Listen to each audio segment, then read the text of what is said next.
everything stated in this video is my opinion and my opinion only. And just like everything else in these cases we discuss here on this channel, everything is alleged. This is a name we haven't read yet. This is Chad Willerford. This is dated 11/16 of 22. They are transporting evidence. And of course, they're not going to have like any information about what was actually being transported, I guess. Let's find out. On November 16th, 2022, at approximately 08:36 hours, I, Corporal Willerford of the Idaho State Police, assisted the Moscow Police Department by transporting evidence related to an active investigation to the State Forensics Laboratory. On November 16th, 2022, at approximately 08, blah, blah, blah, blah, blah, same thing. I signed for and received one item from Cassie Macy of the Moscow Police Department. Oh, this is the knife sheath. Oh, buddy. Okay. And wow. Why? What were they doing with it at the Moscow Police Department for 2.5, 3 days? Okay. Picked up one item from Cassie Macy of the Moscow Police Department, an item 11 knife sheath in a sealed brown paper bag. I contacted Corporal Torrentine and informed him of the assignment and asked for his assistance. I transported the evidence south and met with Corporal Torrentine at the Idaho Transportation Department shed in New Meadows. I maintained custody of the evidence form when I received it until I released it to the custody of Corporal Torrentine. I was subsequently informed that the evidence had been successfully transported to the lab. No further action was taken. So this person goes to Moscow PD, picks up the knife sheath, then takes it to a place in New Meadows, gives it to a whole nother person, and then that other person is the one responsible for actually getting it to the lab. Too many hands, bro. Too many hands. Too many hands. Okay. Now we have Brandon Newland from District 3. This is dated 12/5 of 22. This is an interview. It was done at a 20-year-old white male's residence in Eagle, Idaho, and there was Detective Hoaxie also present. No biologics, just the interview audio was placed into an evidence tag. On December 5th, 2022, they went to Eagle in Ada County. Blank made the following statements about the day leading up to the incident, and it also says to see the audio recording for details. Okay. He was there for approximately 5 hours. What? He was there at the house? Oh, okay. At approximately 1:30 p.m., he went to Blank's apartment, referred to as Blank. Okay, I skipped that part. Okay. He was there for approximately 5 hours. Towards the end of his stay at Blank apartment, most people had left to go to the football game. There were about 20 people still there before he left. He walked back to Blank's house at approximately 6:30 to 7 p.m. At approximately 12:30 a.m., he went to the Blank fraternity. He left there around 4:15 a.m. He was back at Blank's house and fell asleep around 5 a.m. Of the victims, he knew Xana and Ethan. He had been to Xana's apartment more times than he could recall over the last year or two. He was at Xana's apartment the weekend before the homicides. The last time he saw Xana and her roommates was at the Blank, specifically Blank apartment, around 3 to 5 p.m. So this is somebody that lives in Ada County that was there at the party at the Whites, it seems like. And then he went somewhere else. We can't really guarantee that this is like Sigma Chi. This could be Chi fraternity, but I don't know what else this could possibly be right here. Yeah, I'm not sure who this could be. Okay. Derek Brown with District 4. This is from 11/25 of 22. Why are these not in order? Are they in order by like approval date? 12/13/22. Huh. Okay. From November 27th through December 5th, Idaho State Police detectives interviewed several people in relation to generated tip information. I compiled audio recordings of the interviews and photographs into a DVD and entered it into evidence at the ISP District 4 office in Jerome. Okay, we have a 35-year-old white male, 24-year-old white male, 22-year-old white male, 23-year-old white male, 21-year-old white female, 20-year-old white female, and then an 18-year-old white male. Blank stated the night was unremarkable, and like most busy weekend nights at the bar, he did not recall any altercations or patrons who caught his interest. Okay, these are 4 employees of a place. Okay, but what? The bar? The corner club? Who were working the evening of November 12th. Blank worked the shift as blank, while blank all work blank shifts. I hate that they don't show you. Blank stated the night was unremarkable, and like most busy weekends nights. Okay, that's the exact same statement. So that must be from like person number 2. Third person stated the exact same thing. He did not recall any altercations. He knew Madison Mogen and Kaylee Goncalves as regulars at the bar and served them drinks that evening. Blank said they held normal conversations during the evening. Now, the fourth person stated the night was unremarkable. He believed one unknown man was thrown out of the bar for intoxication, but was unaware any altercations or patrons who caught his interest. He knew Madison and Kaylee and Blank as regulars at the bar and saw them at the bar that night. This must be LM, I bet. The interviews were memorialized with handwritten notes and added to the case file. That's it. Okay. On November 28th, 2022, Detective Sergeant T. Hopkins and I met with Blank and her roommates, Blank and Blank, at the Blank apartments, directly Blank of 1122 King Road. So it's not even going to give us the direction that the apartments go to. Blank related allegations of a stalking earlier in the school year involving Blank. Ultimately, Blank, a University of Idaho student at the time, was dismissed from the university and his fraternity, and Blank was arrested by the Moscow Police Department officers on unrelated charges in September of 2022. So we have whoever Xana might have been going over to another house and maybe dating, that sounded like he was the contact for certain things, getting kicked out of the U of I, but now we also have somebody that probably got kicked out for stalking and being like inappropriate. And then they were arrested for something else. I wonder, though, if it's the same person. I wonder what information I would need to be able to like figure this one out.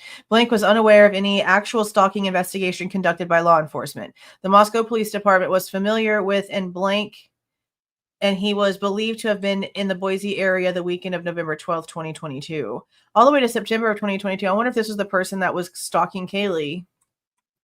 The reason why she went back home. Detective Sergeant T. Hopkins and I passed on the information concerning Blank to FBI Special Agent T. Shirley at the Moscow Police Department. I entered the audio recording of the interview with Blank into evidence at the ISP District Office. On December 2nd, 2022, ISP Detective T. Barrett and I met with Blank. Blank lived in Blank in Moscow, Idaho. This must be some sort of apartment or maybe one of the Greek row houses, because it should say on if it was like a road. Blank was the registered owner of a Blank bearing Idaho license plate Blank. The Blank was parked. I hate all these blanks. The Blank was parked in front of apartment Blank. Surveillance video footage on November 13th retrieved from Blank captured a SUV type vehicle resembling a Blank leaving the parking lot east of Blank. Yeah. Okay. Talked about this. I thought it was more like 423, but it could be 424. This is really interesting to me because in the footage that Gray Hughes put out with like apparently whatever he has when it comes to 1112, okay? Whatever he has. I know my FOIA hasn't been responded to for the damn footage. And according to whatever Plunder put on her community post, he's claiming there was like 12 pieces of footage he put together for this. I don't know what the frick that's all about, okay?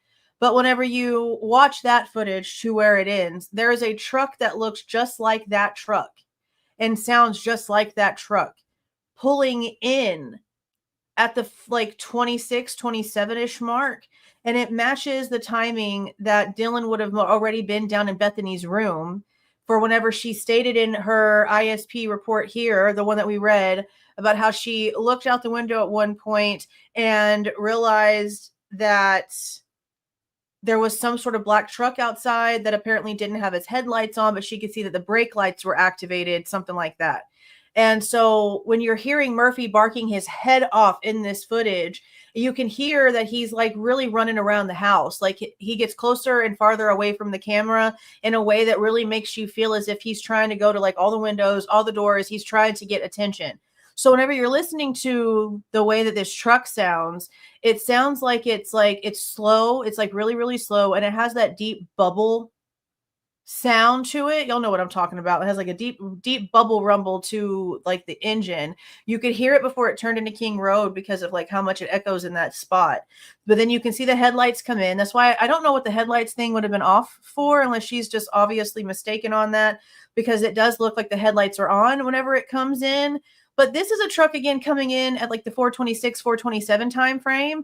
And again, this same exact type vehicle is leaving the Linda Lane parking lot at like 423 to 424. So unless there's two of them, which is, I guess, very possible, it's very odd. But the way that the sound like is really slow and then sort of like gasses a little bit and then slow and like gasses a little bit, it makes me think, and again, just my opinion based off of what we're hearing in this, because everything is behind this camera, is that maybe Murphy was barking at the damn truck and trying to get the damn truck's opinion, and the truck was trying to not hit Murphy as it was driving by, and that's why it was like going really slow and then maybe gassing a little bit whenever Murphy would get out the way. It sort of made me see that in my head whenever I was listening to it. But if Dylan is claiming that she can see that out the window, this truck, that I'm like, okay, so that means that you can damn well hear Murphy and you can damn well probably see him outside that window if that's the case, because that truck like pauses right there in front of King Road. You can hear it. You can hear how slow it is. It takes forever for it to finally like get all the way out into the background. But it's very strange the way that it resembles the one that is leaving Linda Lane before this one pulls in, but it would have had to have literally passed in front of King Road to leave. And we don't see that. So it's very confusing. It is very confusing. Okay. An SUV type vehicle resembling a blank then returned to the parking spot at around 6:30. So they are very aware of this one. But in that footage, I'm telling you, it's 426, 427. There he is right there. He was my notebook today. I was sending him all of the notes, all the timestamps for all the things in that I was listening to. And I told him exactly this. Well, thank you for the $5. Thank you so much. Oh, wait, I missed something else. 10 gifted memberships. Thank you so much, Wicked, Wild, and Wise.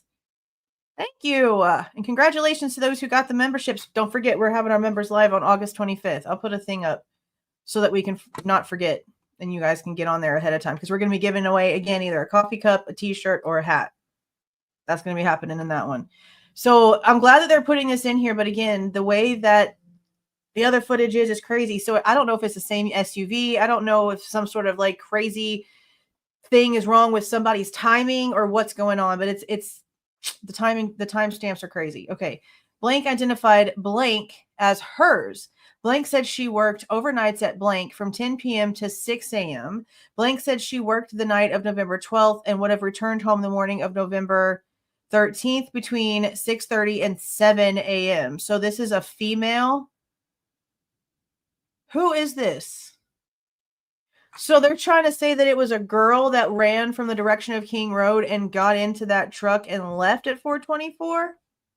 Is that what they're trying to say right here? Because they're wanting to say that it's the same one that came back.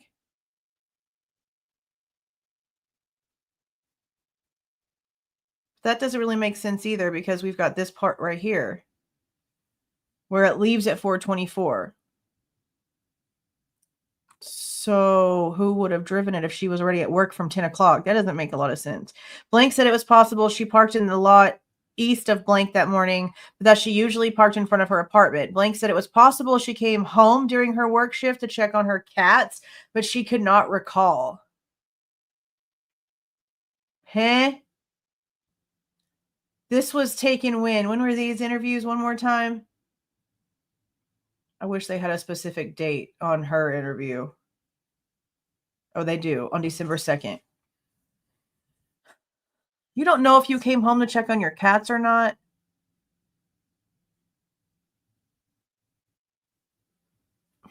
The timing still don't add up for whenever the truck's coming inside the neighborhood, though.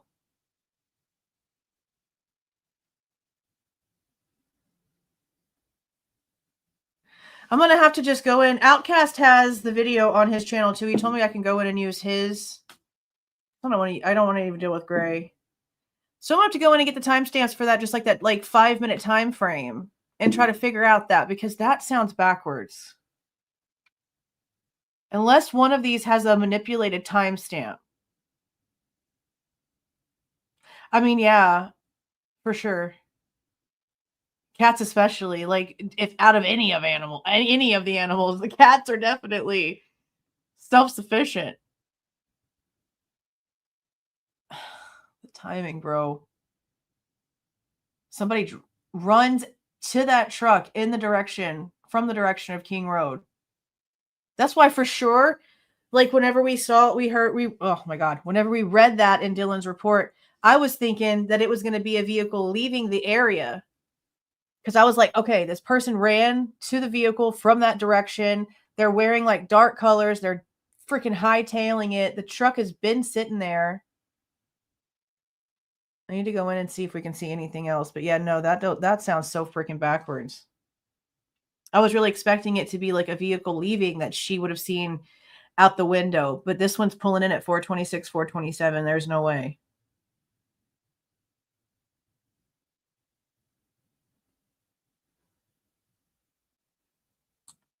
In Linda Lane. In the Linda Lane footage where this truck is parked, that they're talking about how it's leaving, someone runs from the direction of King Road, gets in that truck, and leaves at 424. 423, 424. You can see it. God damn. This is so backwards. Okay.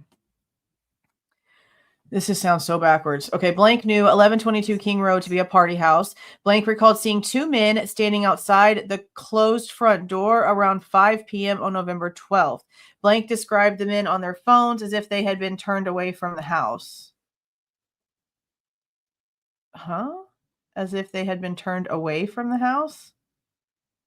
Actually standing with their backs towards the house? Okay. I entered the audio recording of the interview with Blank into evidence at the ISP district office, blah, blah, blah. Man, that don't work for me. I'm going to have to put those together tomorrow or tonight after the live and just post it in the morning or something, because that's odd. Okay. On December 5th, 2022, ISP Detective S. Nunston and I met with Blank at his parents' residence in Boise, Idaho. He was the designated driver for Blank fraternity members the weekend of November 12th, 2022. Designated driver duties are assigned on a weekly basis to freshman members. Blank was the only designated driver for the fraternity that day. Blank was driving his black Blank. But is this Barry Ocha? No. There's no way. This name is way too short to be that guy. And this name is way too long to be Sigma Chi. Okay, well, we'll figure that out. Okay. Members requested rides from Blank via phone call or text messages. Blank members also communicated with one another over a group chat through the Group Meet app.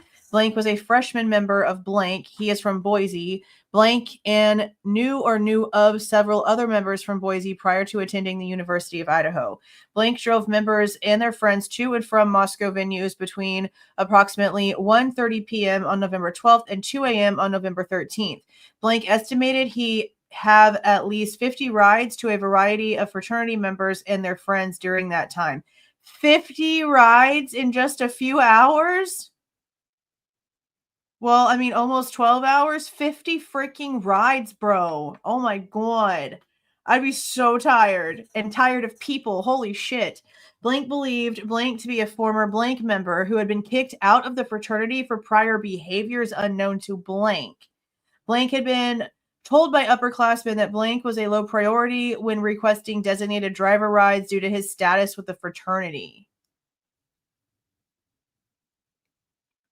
So this is talking about a bad person, a misbehaved person. Blank had been told by upperclassmen to watch out for Blank and Blank because they are known to be aggressive with the underclassmen. So there's some a-holes right here. Uh-huh. Blank knew blank as the former blank of the fraternity. Blank lived in one of the blank fraternity. I can't stand this. Oh my God.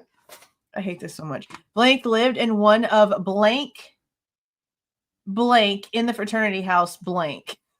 Blank is a bouncer at the corner club, and Blank lived in the other two basement private rooms. Blank said Blank stayed in his room 90% of the time. Blank believed Blank was banned from the corner club for fighting. Blank had taken Blank to gas stations on several occasions prior to the weekend of 11/12 to buy beer. Blank always bought Keystone Light. Blank described both Blank and Blank as mysterious people. He said they normally kept to themselves and did not talk with other people much. He did not like blank, but he liked blank. So he didn't like one, but he liked the other fine. He had heard stories of them fighting other people. He said fraternity members liked blank, but no one liked blank. Who are these people? This mysterious duo. Specific to blank interactions with blank and blank that weekend, provided the following information and timeline. At approximately 4 p.m. on November 12th, blank picked up blank and blank from blank party. Oh, this is Taco Bell. This is Taco Bell. Took them to Taco Bell in the gas station, the Tesoro off of blank. Okay, well, all we have to do is go to the map and look up a Tesoro gas station next to a Taco Bell. So I don't know why y'all even bothered redacting the name of the damn street. Blank believed blank and blank bought Keystone Light beer at the gas station. At approximately 4th, beer and Taco Bell sounds like a great time. At approximately 4:30 p.m., blank dropped blank and blank off near blank's residence in the parking lot east of blank. Blank picked blank and blank up near blank residence and dropped them off at the blank house on campus. Blank could not recall a time. I'm sure this is supposed to say he was requested to pick them up, and the request was not documented in text messages or his phone's call log. Blank never saw or heard from them again that night. At approximately 7:30 p.m., Blank received a text from Blank to pick him up at the blank house, and Blank ignored the text. At approximately 9:30 p.m., Blank received another text from Blank to pick him up. Blank responded to the request, but he could not remember if he picked up Blank at his residence or at the fraternity house. Well, wouldn't it be like in the messages where you went, where you had to go? I'm sure you were told where to go. Blank took him to the corner club. Blank never saw Blank again that night. At approximately 12:30 a.m. on November 13th, Blank responded to the group chat on the GroupMe app, replying no to a question concerning flooding in a fraternity house bathroom.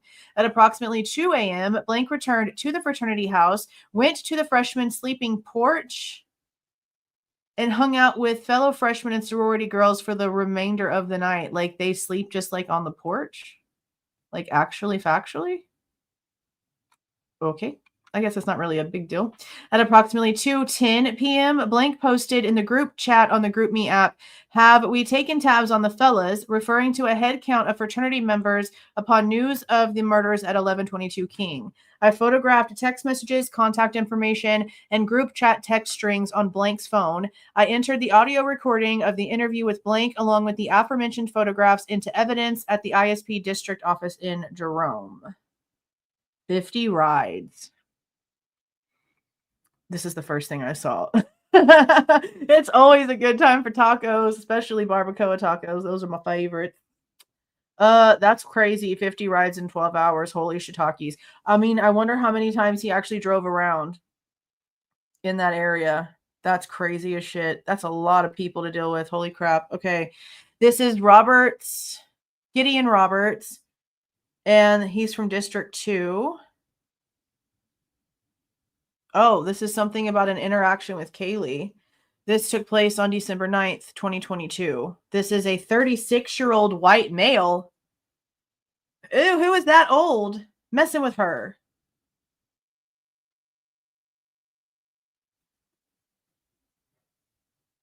Hopefully it's just like business related, or is he a stalker guy?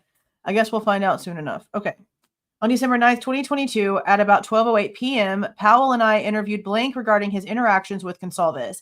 Goncalves had been a blank in blank from January to March 2022. Detective Powell and I met with Blank at the blank located at blank, Moscow, Idaho. What follows is a summary of the interview. Okay.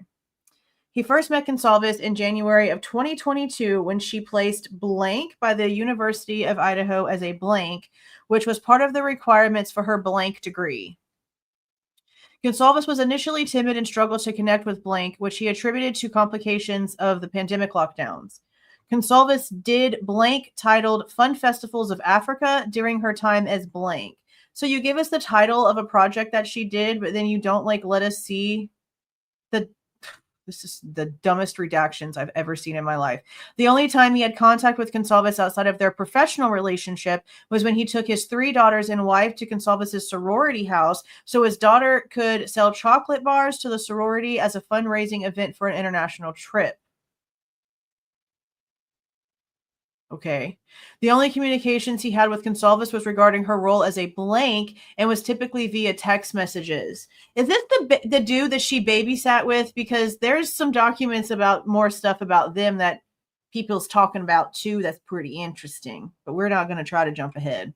He will periodically take blank to get coffee after they successfully complete their blank, but he didn't remember definitely if he had taken Goncalves to coffee during her time in blank. He couldn't remember, unless this is no, because this is only one letter, maybe 2. Huh. He couldn't remember the exact dates, but knew Goncalves was a blank from January to March 2022. On the night of November 12th and into the early morning hours of November 13th, 2022, he was at home with his family.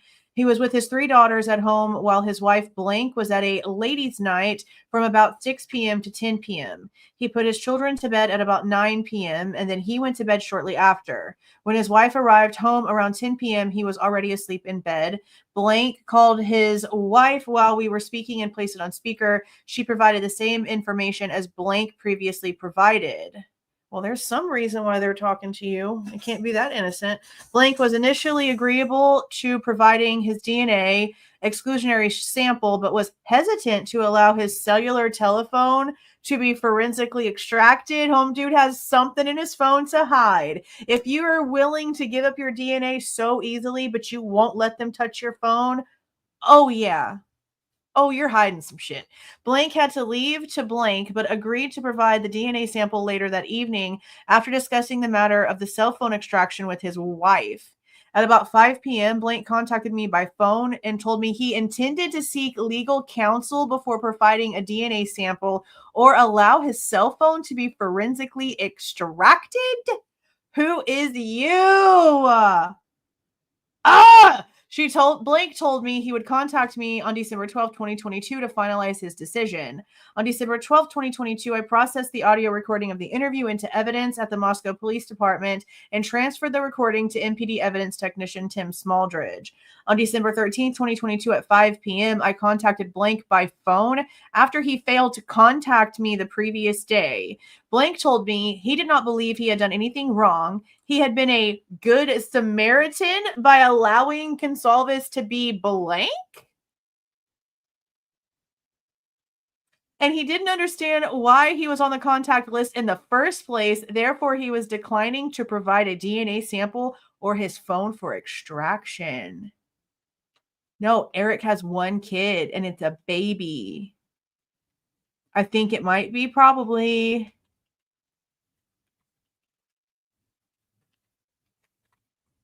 Ooh. That's what I want to know. What you talking about, bro? Allowing her to be what? What makes you such a good Samaritan? What are you talking about? What? Okay, what is this?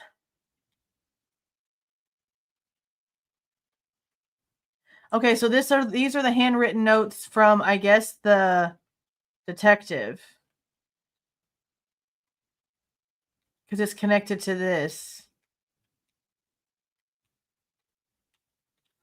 So yeah, January, February 2022, Kaylee started as a blank aide. A teacher's aide? They didn't block out that word. Blank aide placed by U of I. 30 to 40 hours. Fun, but the thing of Africa. Saw her once outside of work, fundraising in February. Finished in March 2022 with blank. Anxious, sometimes hesitant to what? Why are we redacting whatever she's hesitant to do? No what relationships? Didn't talk about it. What? No what? What is this word?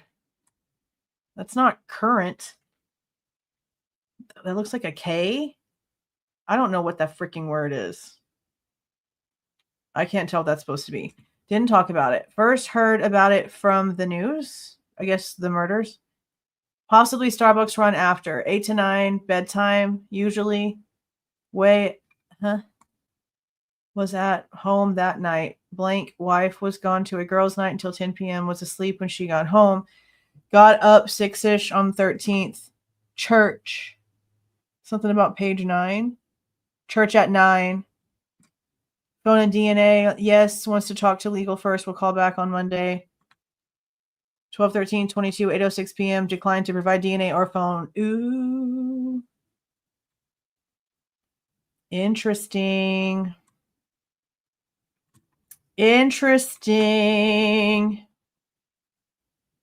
Is that known relationships?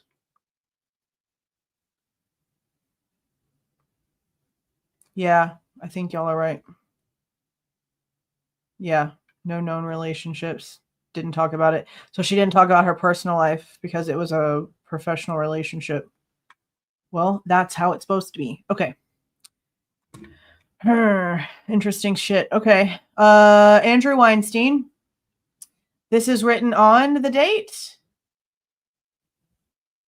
No, he's just putting the date that the situation happened and they got called in, because this is 11/13/22 at 12:22, and that's never ISP got the call for help.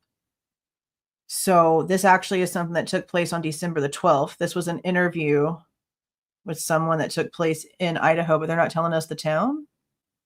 They don't usually block out the town. 56-year-old white male.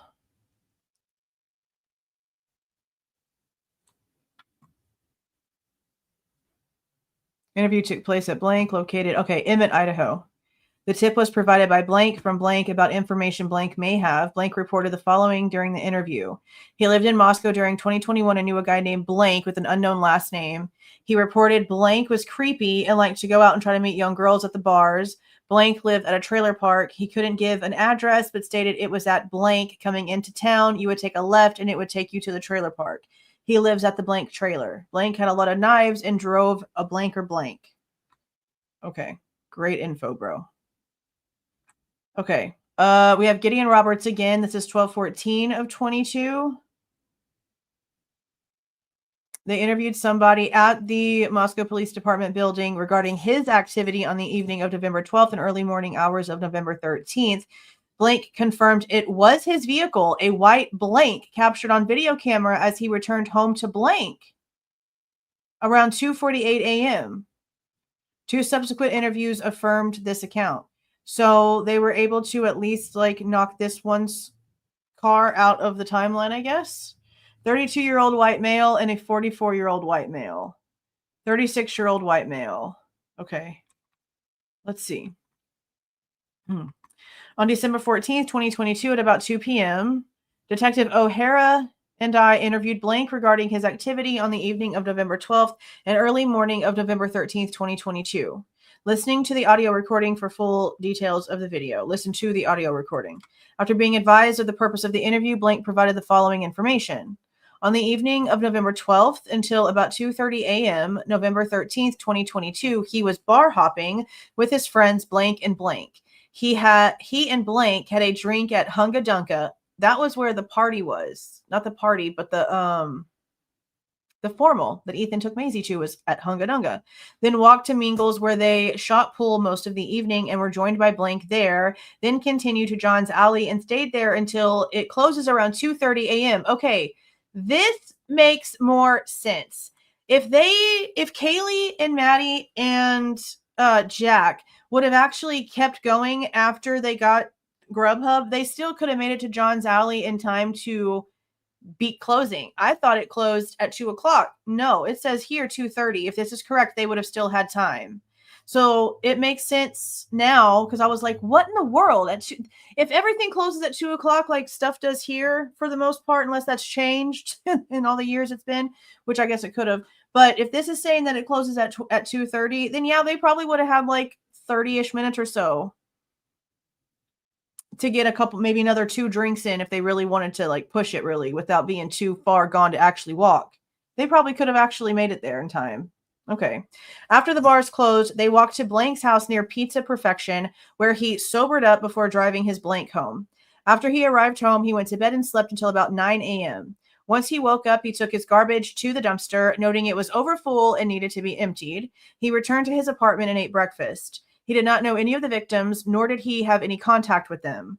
At about 5 p.m., I spoke with Blank by telephone. Blank affirmed Blank's timeline of November 12th and 13th, 2022 by providing the following information. He and Blank had dinner at Rants and Raves around 5 to 6 p.m., then went to Mingles, where they were joined by Blank until it started to slow down. So this must be one of the people that the previous person was with. Then continued to John's Alley until closing around 2:30 a.m. After leaving John's Alley, he and Blank walked to his residence. Blank drove home around 2:30 to 2:45. He did not know any of the victims, and he had not had any contact with any of them. However, a student in his class, Blank, did notify him he would not be at class because he was a friend with one of the students and would be attending the memorial service. On December 15th, 2022, at about 8:30 p.m., I spoke with Blank by phone. Blank affirmed Blank and Blank's account of November 12th and 13th by providing the following details. So this was the other person that they were with that night. Blank met Blank and Blank at Mingles around 8 p.m., where they stayed playing pool and drinking until about midnight. They then walked to John's Alley, where they had a few more drinks and stayed there until closing around 2 or 2:30. Once the bar closed, he parted ways with Blank and Blank as they began walking towards Blank's residence, while he began hitchhiking home, located on Blank in Moscow, until someone gave him a ride to the Blank located across the street from his residence. Once he was home, he ate some food and then went to bed, where he stayed up, I guess. No, where he stayed until about noon. So he went to bed and stayed asleep until noon. He did not know any of the victims and had not had any contact with any of them.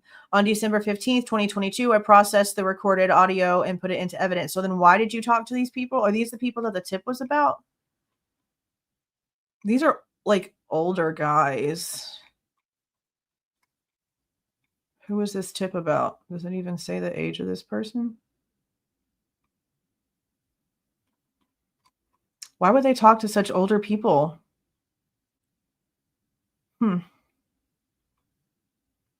Interesting. Okay. So now we have, is this like the same supplement? Okay. So now this is like the handwritten notes for this interview. Didn't know any of them. Oh, this person is a professor. One of the people is a professor at WSU. But I don't know if it's like, let's see what these addresses say. Does it show? Moscow. Moscow. But I mean, you can live in Moscow and still be a teacher at WSU. So one of these people is Professor WSU right here. Chirp.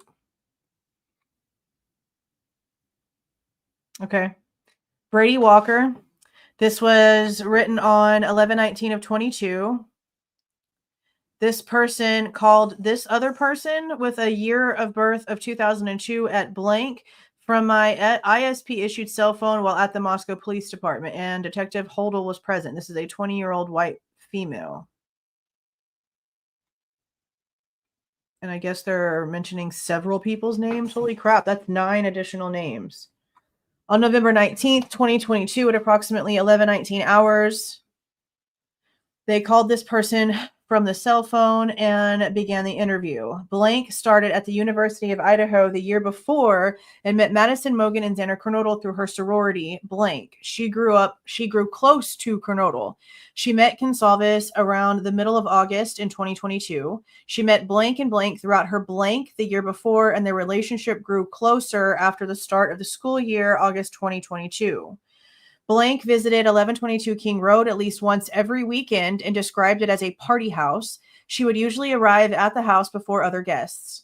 The parties consisted of playing games and drinking. Blank described the parties as people mingling with each other and playing beer pong and being more relaxed than rowdy or rambunctious. There were only a few occasions where Blank would go there to simply watch a movie or do something other than party. The parties occurred about once a week on Friday or Saturday and were normally attended by 20 or 30 people. The parties were normally attended by the same 20 or 30 people. If a person showed up randomly to the party without being invited, they would not be allowed to stay. Blank had not been there when that had happened. So then how do you know that it happened? She knew of a house close by where Kernodle had lived the year before, where athletes would show up at a party if they heard about it. However, they were not welcome and were asked to leave. Okay, so basically she's basing that on the way that the Shark House or Shark Tank or whatever it's called, 1118, the way that they did things there. Blank later texted me a picture of a map of the neighborhood and circled the residence where Kernodle lived previously. That address for the house she pointed out that would be 1118 King Road. Blank said Blank was dating a male named Blank who lived in Boise. Well, this would probably be Dylan, and thought that they had dated for a couple of years. She had not met Blank and did not believe he had visited Moscow. Yep. I bet you anything that this is Dylan and Quinn Kelly, but that's not true. As far as everything that I've seen, him and the whole he's never been to Moscow thing, that doesn't compute, and that doesn't make sense for things that we've seen online. Unless for some reason our eyes are playing tricks on thousands and thousands of people, that doesn't compute, nor is there proof of that. Blank would usually visit Blank during school breaks. The only complaint Blank had about Blank was how much he played video games. Blank did not believe Blank had a relationship with another male during this time. Blank did not have a boyfriend at the time. She somewhat dated a male named Blank, and they blanked at least once, but the relationship did not develop. Is this Bethany? Because I don't know, like, who else they would need to be talking about like this. Because, I mean, like, why would they be talking about anybody else like this?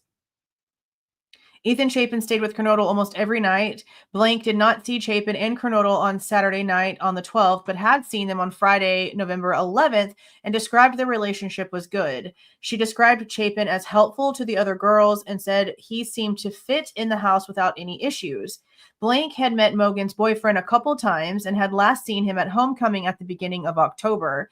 She didn't know Mogen that well, but they did not have deep personal discussions. Blank had not met Goncalves' boyfriend. When Blank was at the house, Goncalves was usually gone or upstairs in her room. That would be one of the guys that she was dating before, or would that mean Jack? Who knows? On the night of November 12th, Blank was at another house party with some other friends. Blank later sent me a picture of the location of the other house party, which was Blank. Blank listed the attendees of that party as Blank female, Blank male, Blank, and eventually Blank. Is this like 2 names or 1 with 4 names in it? There were potentially other attendees, but she did not know everyone, so she could not remember. All attendees were students. At this time, Blank thought Chapin and Kernodle were still at the Blank party. That would probably be Sigma Chi. When Blank left Blank, she and Blank got a ride from a sober freshman in a fraternity to 1122 King Road. In a fraternity to 1122 King Road? Would it be close to 1122 King Road? She could not remember the make of his car. Blank could not remember exact times that she left the party and went to 1122 King Road. She had taken videos and photographs that night, and said the timestamp from the last video at Blank was at 11:54 p.m. The timestamp from the first video at 1122 King Road was 12:43 a.m. When Blank arrived with Blank at 1122 King, she went straight to the bathroom on the main floor. They entered through the front door with the keypad lock. At 12:43? Several other people have the front door code, and the sliding door on the main level had not been locked when she was there. She believed Blank got home right after she and Blank, but knew they all arrived around the same time. She was not aware of anybody else being home and stayed on the main floor the entire time she was there. Is this LM? Again?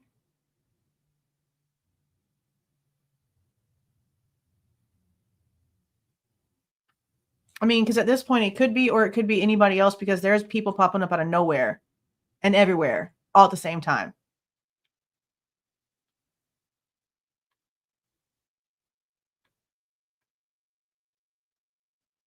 I don't think this is, though. She's not mentioning anything about getting a ride with them to the club.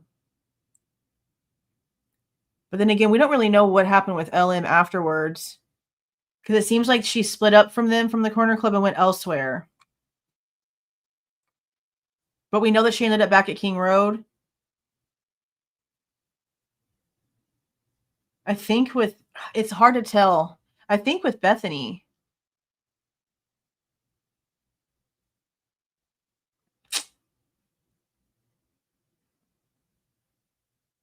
Let's just continue. I'm not really quite sure.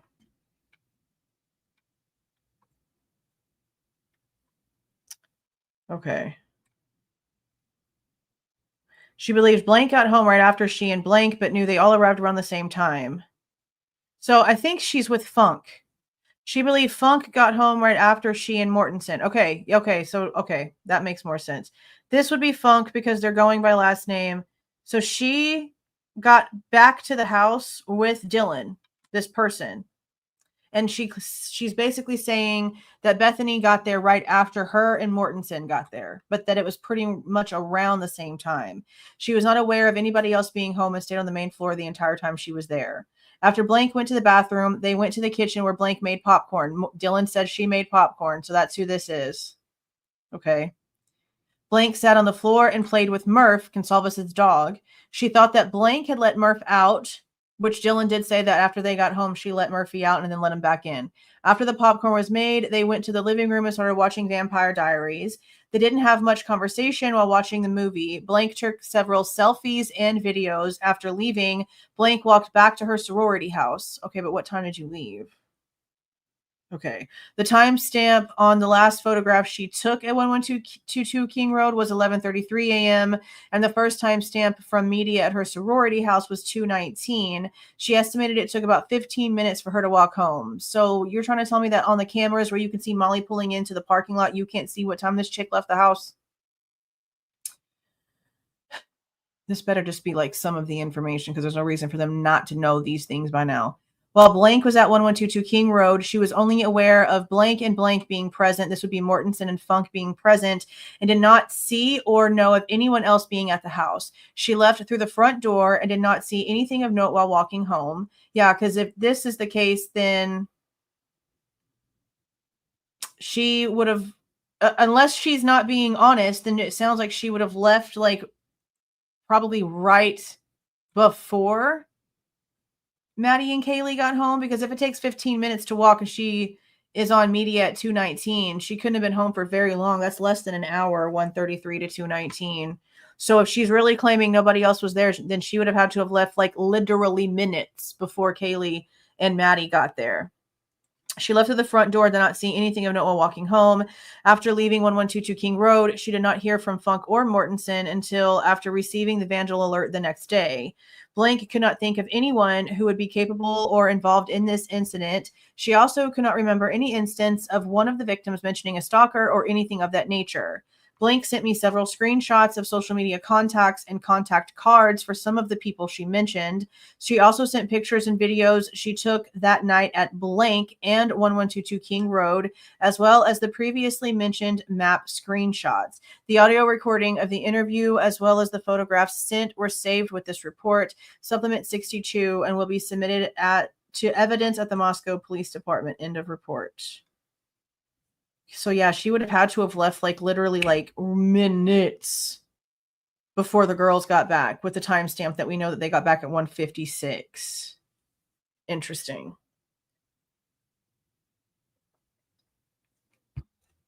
So this is supplement number 63. This is from Brady Walker, dated 12/4/2022. They met with someone with a year of birth of 2002 for a follow-up interview.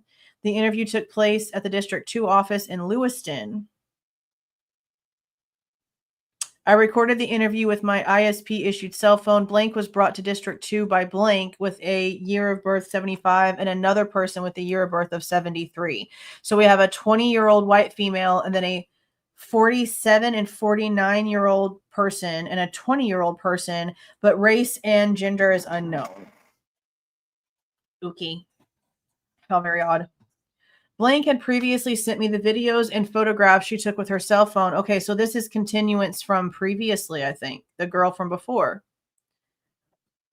Very possibly here. Blank had previously sent me the videos and photographs she took with her cell phone on the night of 11/12/22. She had been at a party at blank with blank and several other people before going to 1122 King Road.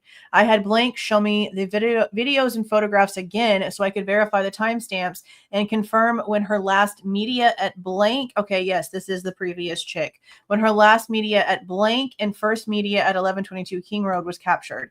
Blank estimated that when she and blank arrived at this would be Mortensen. When she and Mortensen arrived at 1122 King Road on a scale of 1 to 10, with 10 being passed out drunk, they were both a 6 or a 7.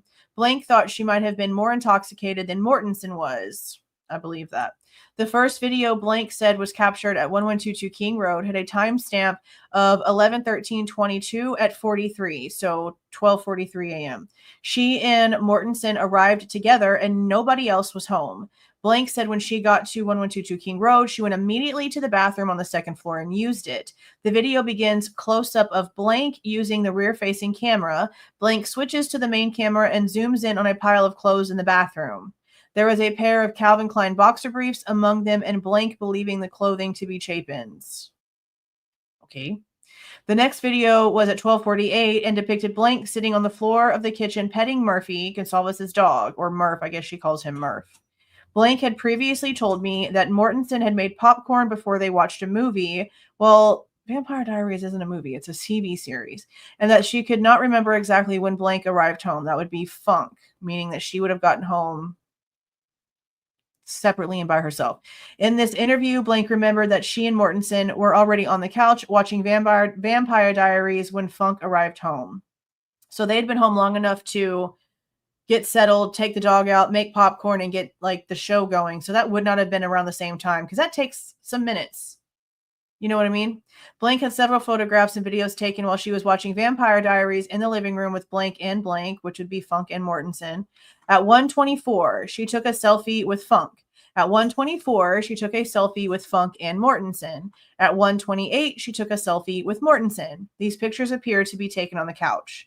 The last picture taken at 1122 King Road had a timestamp of 1:33 a.m. The picture was of Mortensen asleep under a blanket.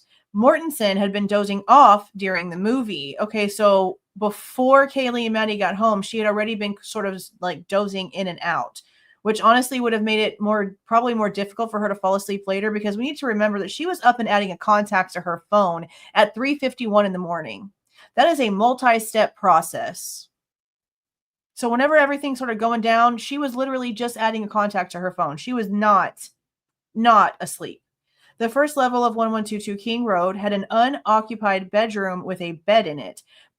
Funk and Mortensen offered the bed to her if she wanted to stay the night there. Blank considered it but decided to go home. Blank had previously stayed in the spare bedroom and knew the bed was not very comfortable.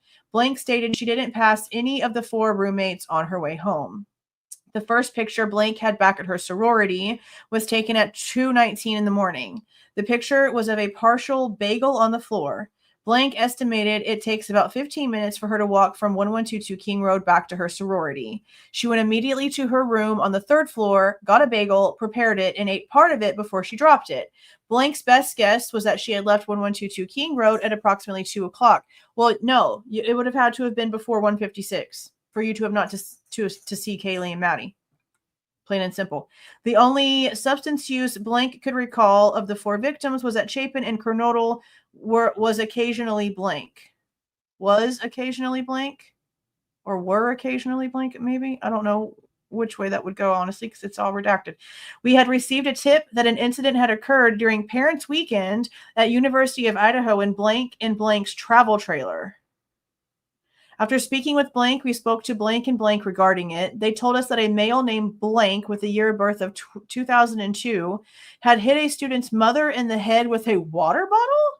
Blank removed Blank from the trailer, dragging him across the parking lot, and told him he was never welcome in the trailer again and sent him away with a sober driver. In their opinion, he was extremely intoxicated, and that was the only contributing factor to the incident. So that would be something completely separate than what this girl's talking about. The audio recording of the interview. Wait, are we trying to say that like one of these old ass dudes is the one who did that? Or was it like the 20-year-old that hit somebody in the head? Because these are like older people here. And that's the only portion of this entire report that's not the chick that was at 1122. Okay. This is supplement 64. Cody Herman. This is dated 11/16 of 22. Oh man, there's like so many interviews here. Okay, so this is going to be a pretty long one, I feel like. So, okay. Holy shiitakes. This supplement is 17 pages. See right here?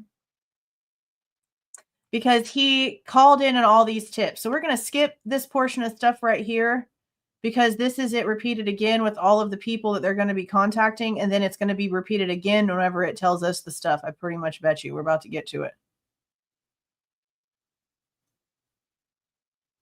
Okay, maybe not. Okay, well, date of births and things are up there, but this is where it all separates out completely. Like we would have to have these pages laid out in front of us like horizontally in order to go back and compare it without like losing our freaking minds. So what do these say up here? Birth years and the dates of the phone call. Okay, so that's really the only thing that's missing is the birth year of these people. So, okay. The first one says on 11/16/22 at 18:08 hours, Detective Cody Herman and Andy Hodel called Blank with the year of birth of 1993. The phone call is recorded. The following is a summary of the conversation. Blank claimed his second cousin Blank may know the female victims. Blank believed Blank had attended the University of Idaho as a student during the same time as the victims. Blank has not spoken with Blank for approximately 10 years and did not have Blank's phone number. Okay. Blank believes Blank may have known the victims because he spoke to Blank's mother, Blank, via Facebook recently, and Blank made mention that Blank may know the victims. Blank stated Blank was rushing sororities, and that is why she may know the victims. Blank does not have Blank's phone number and only has contact with her through Facebook. Blank did not have any suspicions or details of the crime to report. So you called in just to say, hey, I know somebody who might know the victims, but I don't have anything else to say. That's it.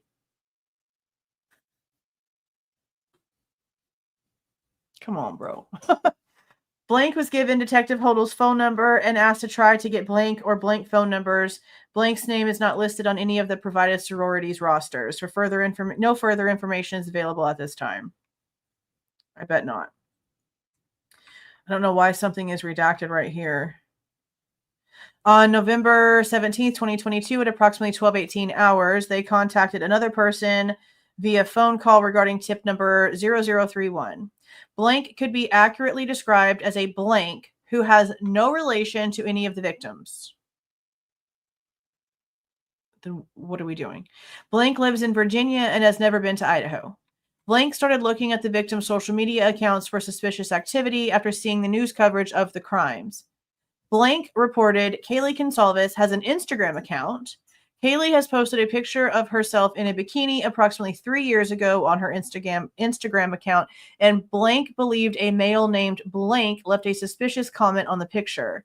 The comment stated, of course, it's just redacted. This comment was posted approximately 172 weeks ago, according to Instagram. Blank's Instagram handle is reported to be Blank. Blank has a Facebook account with the background photo of Blank. According to Blank, Blank may have gone to the same Blank as Kaylee Goncalves and may be Blank than Kaylee Goncalves. What? And maybe Blank than Kaylee? What does that mean? Blank said Blank's social media accounts appear to show him as an avid hunter and fisher. Blank stated Blank would be very familiar with the use of knives because he's a hunter and a fisher. Blank made comments stating his concerns about how awkward it would have been for Kaylee to go to Blank as Blank after that comment. What comment? What is this?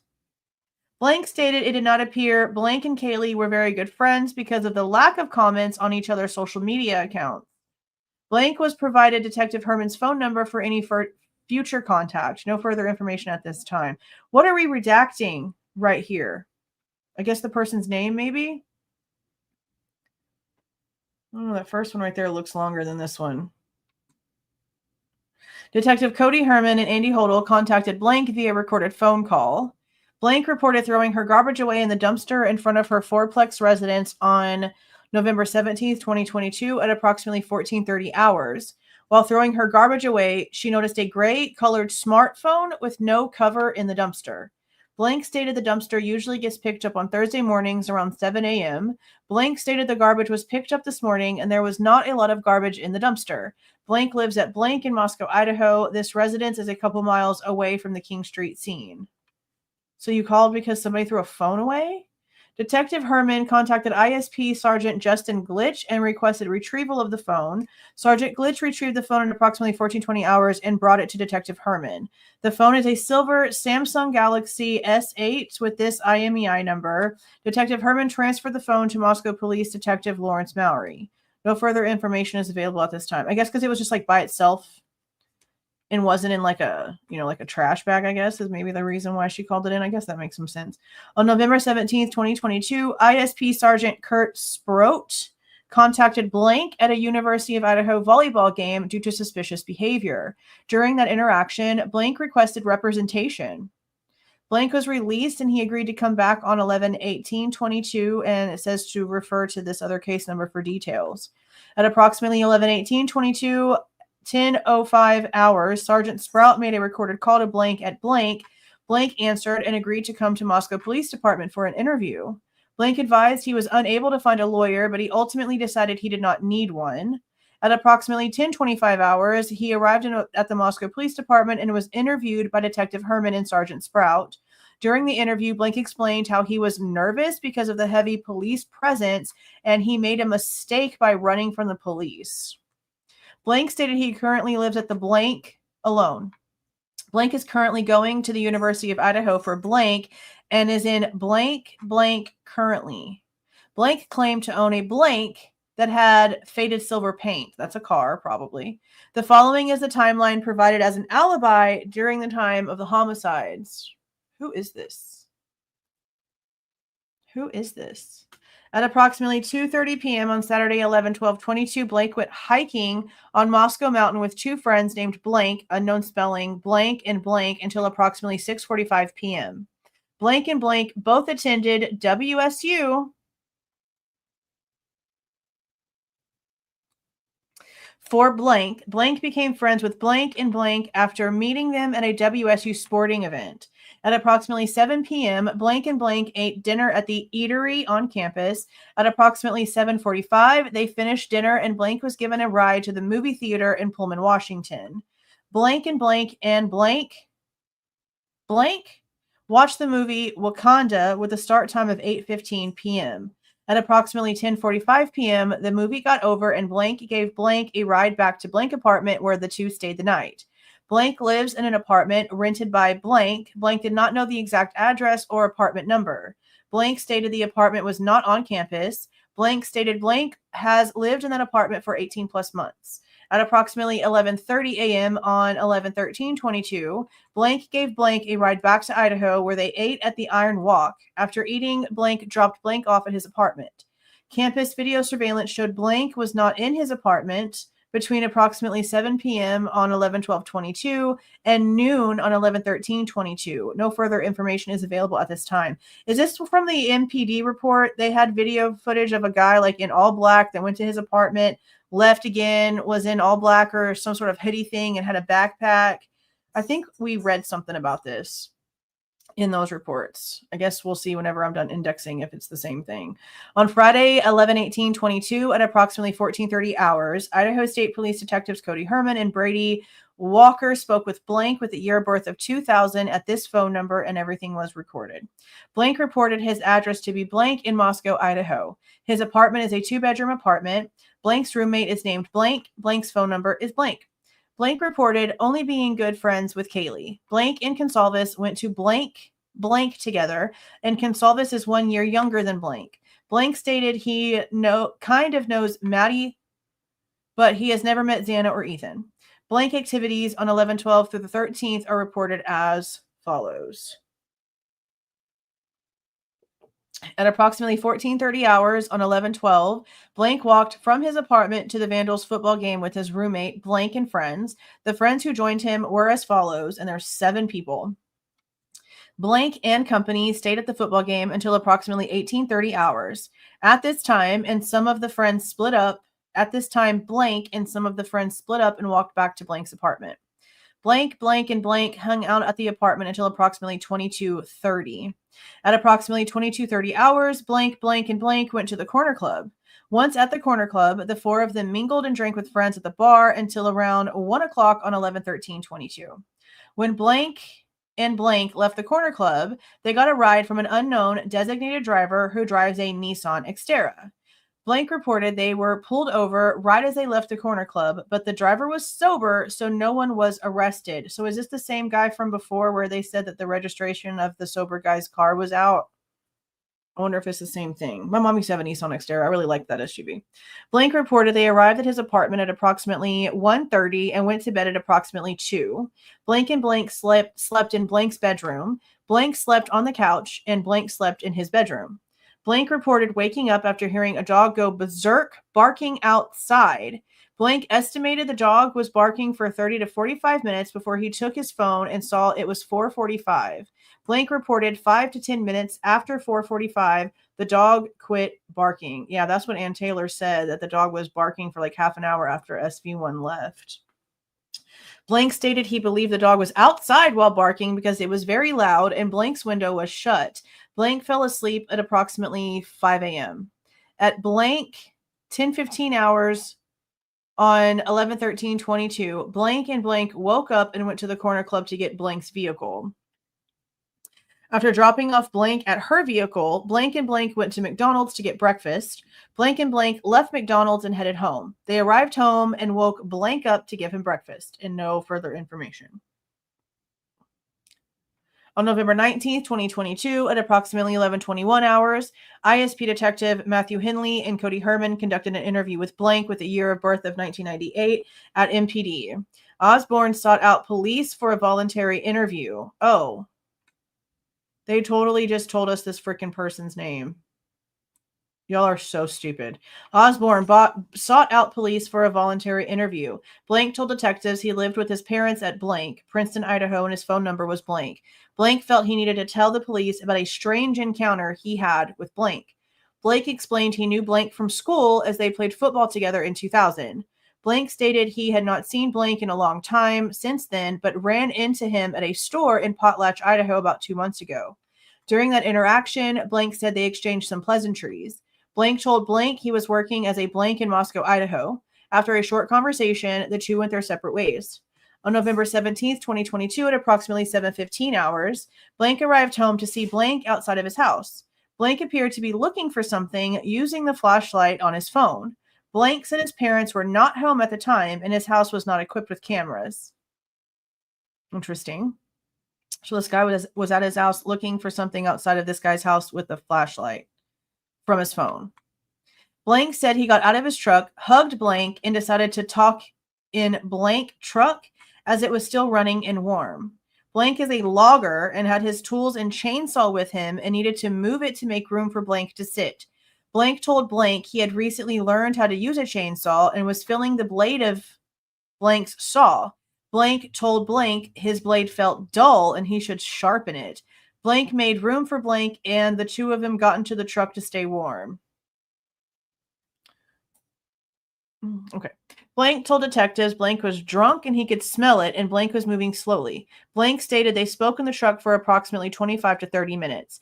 During that time, Blank told him he was drinking and partying all the time, only had one friend who Blank knew to be Blank, unknown spelling of last name, with a year of birth of 2000, and wanted Blank to hire him as a Blank, so he was looking for a job, it seemed like. Blank told detectives his conversation with Blank appeared to be a cry for help, as if he might have done something bad or maybe wanting to end his own life. Blank told Blank he was tired and was going to eat dinner at the local Blank church. As blank went to get out of his truck, his brown coat lifted, and blank saw Weaver had what appeared to be a knife. Again, with the names. So the person who's making the report's name is Osborne, and the person that he's making the report about's last name is Weaver. They redact things that they don't need to, and they don't redact things that they claim that they're supposed to. Weaver had what appeared to be a knife in his belt positioned at his back. Blank said Osborne said the knife looked like a folding type and it was in a leather pouch with a top flap button closure. This made Osborne feel very uneasy. Osborne told detectives Weaver got out of his truck and went to his car as Osborne's girlfriend was pulling up. Weaver proceeded to throw up before driving away from Blank's house, from Osborne's house. Osborne waited a little bit, then drove to the Blank church and saw Weaver's car, what he described as a blank bearing Idaho license plate blank, parked at the church. Osborne did not go inside the church, only took a picture of Weaver's license plate and left. Why? I guess because of the knife. Like he was just like making sure. Interesting. At the time of this interview, Osborne had not spoken to Weaver since that day. Osborne told detectives he had nothing else to add at that time, but was available for follow-up if needed. I can't believe they didn't redact those names right. After a law enforcement records check, Weaver was identified as blank with the year of birth of 2000. Weaver has a teal blank registered to him bearing Idaho license plates blank. Weaver's last known address was blank in Potlatch. See recording for full interview of Osborne, and then there's no further info. Interesting. Okay, so this is about tip number 0072. A voicemail was left, and then the phone, then there was a return phone call at approximately 1806, and the person stated they do not know any of the victims. Okay. On or around 8/20/2022, blank was working at blank in Moscow, Idaho. Blank was working in the kitchen and was told by other workers there was an irate customer in the drive-thru. After the customer left, blank found a post on Facebook by blank. The post was made on 8/20/22. The post stated the following. Okay, so PSA to the Moscow Pullman area. We were going through the blank drive-thru and this guy in a dark blue blank pulled up behind us. As I was ordering a kid's meal for blank, he started screaming at us and cussing us out because he allegedly had no AC and it was hot. He then proceeded to back out and pull away as we pulled forward to the window. He then pulled up behind us while we were waiting for our food. This MFer literally pulled out a 6 to 7 inch knife and flashed it at me when I looked in my mirror and then jabbed it towards my vehicle. He is absolutely psychotic. He had Washington plates. OMF and Jeebus, bro. This is why I carry Spyro with me everywhere I go. Blank also reported a suspicious Instagram account. The account is blank. This Instagram account was passed on to FBI Carrie Hadaway. Okay. No further information is available at this time. Jeebus. On 11/21/22, Idaho State Police Detective Cody Herman spoke with blank regarding tip number 0098. Blank owns the building at blank in Moscow, Idaho. This building contains 3 separate apartments. On 11/12/22, blank and his wife stayed in one of the apartments because they were renovating. Blank went to bed around 10:30 p.m. Sometime after midnight, early morning of 11/13, Weber was awoke by a voice calling out the name Jesse. So again, they're not blocking out who is making this report. That would be this person. And this is the name that they're hearing being called out. I know that people are going to recognize that name, but we don't know if it's the same person. After that, at an unknown time, blank was awoken by the sound of a low-tone vehicle exhaust accelerating away from the area. Blank did not look at the time these events occurred. Blank provided the following names as tenants living at whatever these apartments are, and then no further information at this time.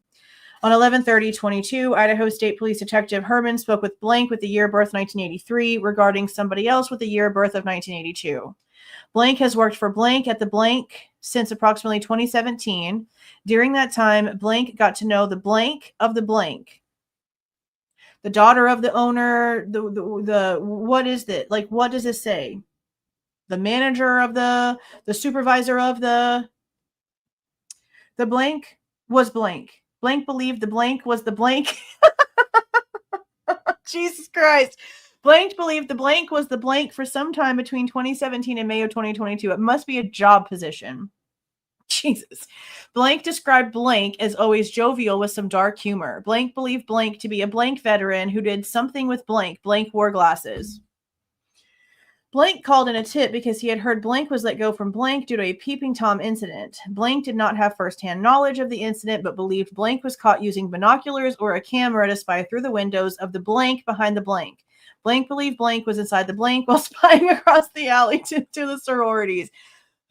Okay. I think this is what we saw in the Pullman documents. I know, it's crazy. Wild. Okay, I think we saw something about this in the Pullman documents. Again, once everything is indexed, we'll be able to cross-reference everything. Everything will go together, but I think this sounds really, really familiar. Blank recalled running into blank at Walmart shortly after being let go from blank. Blank told blank he left blank to work for blank because it was a better job. Blank was unsure if blank still works for blank. Whatever it is, it's a 2-word name. Blank believed blank has family in the Tri-Cities, Washington area. Blank believed his coworker blank may have more information about blank's personal life. Blank also believed blank, who is on blank for the blank, may have more details of the specific Peeping Tom incident that blank was involved in. Blank's office number is blank. Further research found the Latell County court case number for this incident to be, so there was like an arrest. Detective Herman reviewed the reports and contacted the charging office, Moscow Police Department officer number 167. Ooh.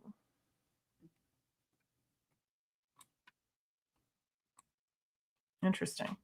On 11/13, you know, so far we haven't heard a damn thing about Enon Harsh claiming that he saw something outside, whatever the vehicle was, the SUV or whatever. And he said he was subpoenaed as a defense witness for whenever we were supposed to have the preliminary. But so far, I haven't seen anything that points to him in any of this. Nothing that I've noticed anyway. Did we see the subpoena or did he lie? Really super curious. Did we see it? I can't remember off the top of my head right now if we ever actually saw it or if he just said that. People that put themselves in things and then you don't see proof afterwards, you always have to be really skeptical about. Okay. Blank told blank he quit his job at blank by not showing up to work out of embarrassment after the Peeping Tom incident. Blank reported his home to be at the end of blank on blank in Moscow, Idaho. See recording D1 for details. Okay. At approximately 12:38 hours on 11/30/2022, Detective Herman contacted blank on phone number blank. Blank stated he was currently living at blank in Moscow, Idaho, and working at blank. Blank stated he knew why his name would be on a list because of his history. Blank explained the following regarding his whereabouts on 11/12 to 11/13. Blank stated on 11/12/2022 he was most likely hanging out with his friends, blank and blank, at their residence off blank in Moscow. Further research found blank with year of birth 1972 living at blank in Moscow, Idaho with blank year of birth 1975. At 2200 to 2300 hours on Saturday the 12th, blank left blank and headed home to blank. Blank stated he may have stopped at a gas station, but he does not remember. Blank stated he does not have any roommates and he did not leave his apartment until approximately 8 to 9 on Sunday the 13th. When blank left his house, he went back to blank. After the phone call ended, blank called Detective Herman back and stated he may have been home alone the night of 11/12/22. Blank could not remember if blank had a local volunteer search and rescue meeting at her house that weekend in order to prepare for an upcoming conference. Blank provided Detective Herman with blank and blank's phone numbers. Blank advised that blank would be able to provide specific details on that. So are they part of a search and rescue group that maybe we're getting together to figure something out? I'm sure there was all kinds of shit going on in that area. It seems like it was not a quiet place at all. Blank expressed his want to help eliminate himself as a suspect in any way and volunteered to provide a DNA sample. Detective Herman scheduled a meeting with blank for 1700 hours on 12/1/22. On 12/1/22 at approximately 1630 hours, Herman and Brown met with blank at the blank in Moscow. Detective Herman checked blank's Idaho driver's license to confirm his identity. Blank stated he knew his alibi of being home alone that night of the murders was not very good, so he wanted to volunteer his DNA. Detective Herman collected 2 DNA swabs from blank and entered them into the Moscow Police Department evidence on 12/1/22. Okay. On December 1st, 2022, at approximately 18:05 hours, Idaho State Police Detectives Matthew Henley and Cody Herman conducted a phone interview with blank with a year birth of 2002 at blank, the Moscow Police Department, and recorded the phone call. Blank told detectives she was a blank or blank that lives in the blank sorority house. Okay, blank or blank? You don't know what you are? Why are we or in here? Okay. Blank stated she knew blank from being in the same rush group and met blank through blank in blank. Blank were mutual friends. Blank said she had known blank and blank since about August of 2021. Blank described to detectives her activities during the day of November 12th and the early morning of November 13th as follows. Went to blank or blank for a barbecue around 1 p.m. So you don't know where you are? Why are we oring about things? Okay. For a barbecue around 1 p.m. with blank, unknown spelling of last name. Blank, unknown phone number, blank, unknown phone number, and blank. Blank's brother, unknown phone number. Went to the Vandal game around 3 to 4 p.m. with blank, blank, and blank. Stayed at the game till about halftime, then went back to blank and was there until around 8:30 p.m. Went to blank with blank and blank, unknown phone number, so she could change to go to blank's 21st birthday party at blank and blank's out-of-house residence on blank. Left around 11:30 p.m. with blank and went to blank's house. While at the blank house, blank and blank hung out with blank, Xana, Kernodle, and Ethan Chapin in blank's apartment. So this would most likely be Hunter's apartment, Hunter Chapin's apartment, because they hung out there for like they said Xana and Ethan were up there a lot, but also at like this other thing where they could sort of like overlook the whole party, but they also spent a lot of time at his brother's little apartment room thing. Blank hung out for a couple of hours at the blank house and ran into blank at around midnight or 12:30 a.m.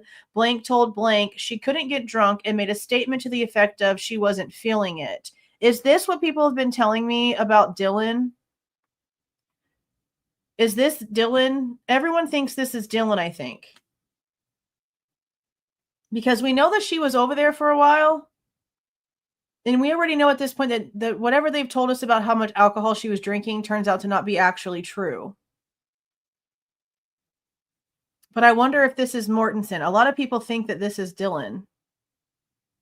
About the whole she wasn't feeling it drinking thing. Blank stated at one point, blank told her she wanted to go to the blank Avenue, Moscow, Idaho, but blank was not ready to leave yet. I don't know. I can't verify that's her, but it's an interesting statement for it to be here if it wasn't her, because why else? Who else do you need to know about their drinking besides somebody that was in the situation? So I don't know. Blank left the blank house and went to the blank lodge and hung out for a while.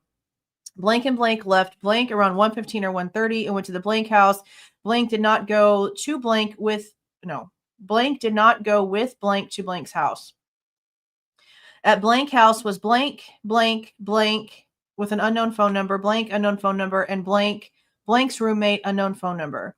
Blank said blank only stayed for approximately 10 minutes, then walked home. Blank left blank's house at around 3:30 a.m. and with blank and went to Pie to drop blank off, and blank went to blank so blank could eat. This is the stupidest shit ever. After blank ate, blank and blank went to blank house and blank stayed the night there. Blank described her activities on the day of November 13th, 2022 after waking up as follows. Blank woke up around 10 to 11 a.m., went home, showered, grabbed food or coffee, and went back to blank. Blank found out about the murders from blank. At around 7 to 7:30 p.m., completely ridiculously redacted, went to the blank hotel where blank and blank were staying. This would be the hotel that the cops had everybody stay in. My computer just went stupid. Had everybody stay in. Did it just freeze? Let me see what's happening. Because right now this is being stupid. No, cancel. Are we back to normal now? Okay.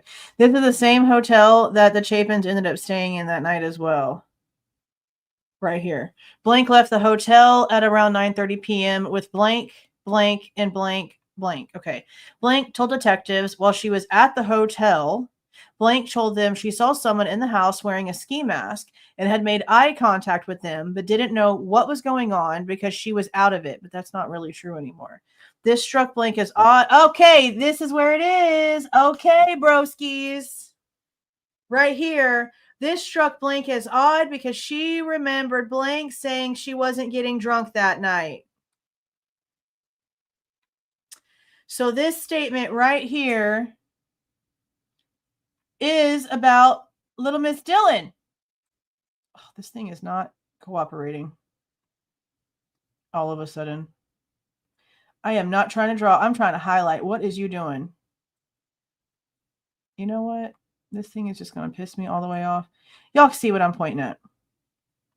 This says right here, when she ran into Dylan Mortensen at the Sigma Chi party at around midnight. This is not, I'm going to have to, okay, what page is this? 197? Cancel. Is it going to save? Hold on. This is acting like a crackhead.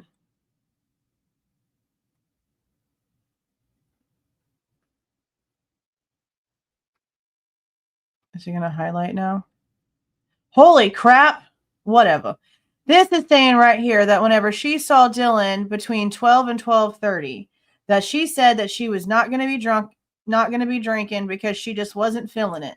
And then down here it says that when she talked to her later on that night and her story about the guy in the ski mask and whoever was walking through the house, that she thought it was really odd that Dylan said that she was out of it and had been drinking because she had told her right at midnight or around midnight that she wasn't feeling the drinking.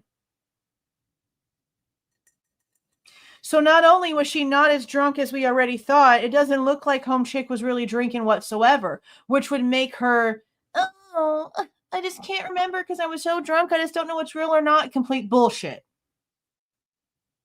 I've seen people talk about this. Holy crack-a-mole, bro. This would have came out at trial. This would have came out at trial. Blank also said in a previous point in the interview that shortly after Blank moved into the house, she had made comments about not feeling safe at the house because of where her room was in relation to the door, and she felt she was being watched. Blank didn't know anything further about that specifically. So this is now Bethany stating that she felt like she was being watched. That's interesting as shit. Blank told detectives about an instance where Kaylee Goncalves was followed by a male while she was at Winco. She explained the male followed her in the store and out to her car. Blank did not know any other specifics about the encounter. Blank explained the deceased and Blank were pretty good about the security at the house and did not just give out the door code. When asked if she could think of anybody who would want to do this, Blank told detectives about her blank. Wow, we're just not going to know any of this stuff. Blank said when she emailed him about missing class, he mentioned to her he also lived on King Street, and Blank thought maybe he would have seen or heard something. Blank described Blank as red-eyed, always tired, and stressed out, but a good what? A good what?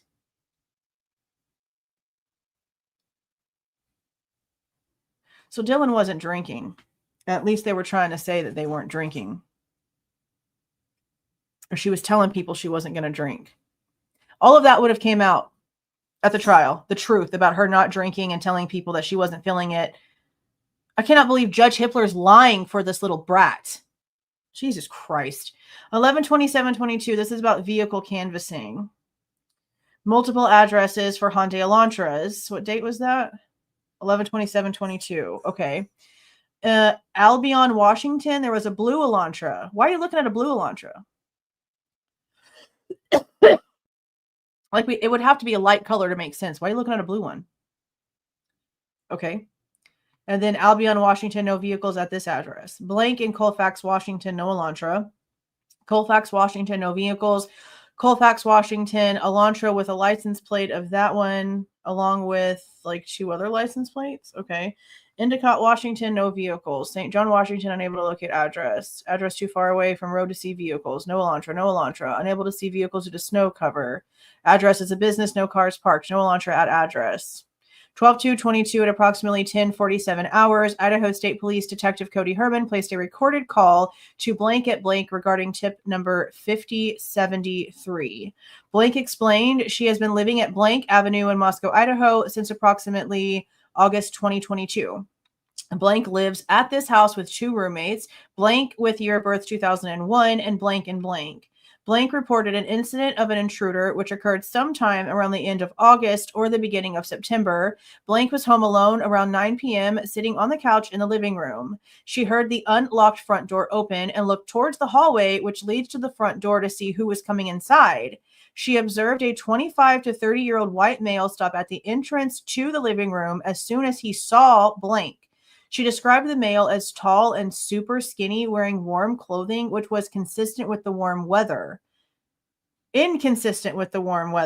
He had shoulder-length, dark brown hair and a medium size, couple inches, unkempt brown beard. She described remembering him look like Jesus. This dude just walked straight up into her house. Blank said, "Can I help you?" And the male did not respond. She then said, "You need to leave." There is no, "Can I help you?" You walk into my door, I'm just pointing something right at your freaking head. Are you serious? At this point, the male turned around and hastily left the residence. Blank stated the male kind of fell against the wall while leaving, and she suspected he may not be sober. As the male went outside, Blank got up to lock the door and look outside. She observed the male running westbound on Taylor Avenue towards A&W. She stated he looked intoxicated while running away. And remember, in the NPD reports, I think there is a friend of theirs. Is this the same one that did the damn interview with Vicky Ward that I still need to run my mouth about? I think it was. Anyway, she claims that at some point, like, somebody was jiggling her door, but it was locked. But she said somebody had, like, come up and, like, jiggled the door at one point. Blank stated she was sober and had not consumed any alcohol prior to this incident. Detective Herman asked Blank if she had previously spoken with police about the evening of 11/12/22, and she said she had. Blank recalled speaking to an unknown MPD officer a couple of days after the homicides. She provided the officer with a detailed account of everything she did that night, so Detective Herman did not touch on those details. So she didn't report it until after the homicides took place. She didn't report it that night, though. It sounds like she only reported it afterwards. Detective Herman asked Blank about her knowledge of 1122 King Street. Blank stated she had been to multiple parties there and was closest to Ethan and Xana.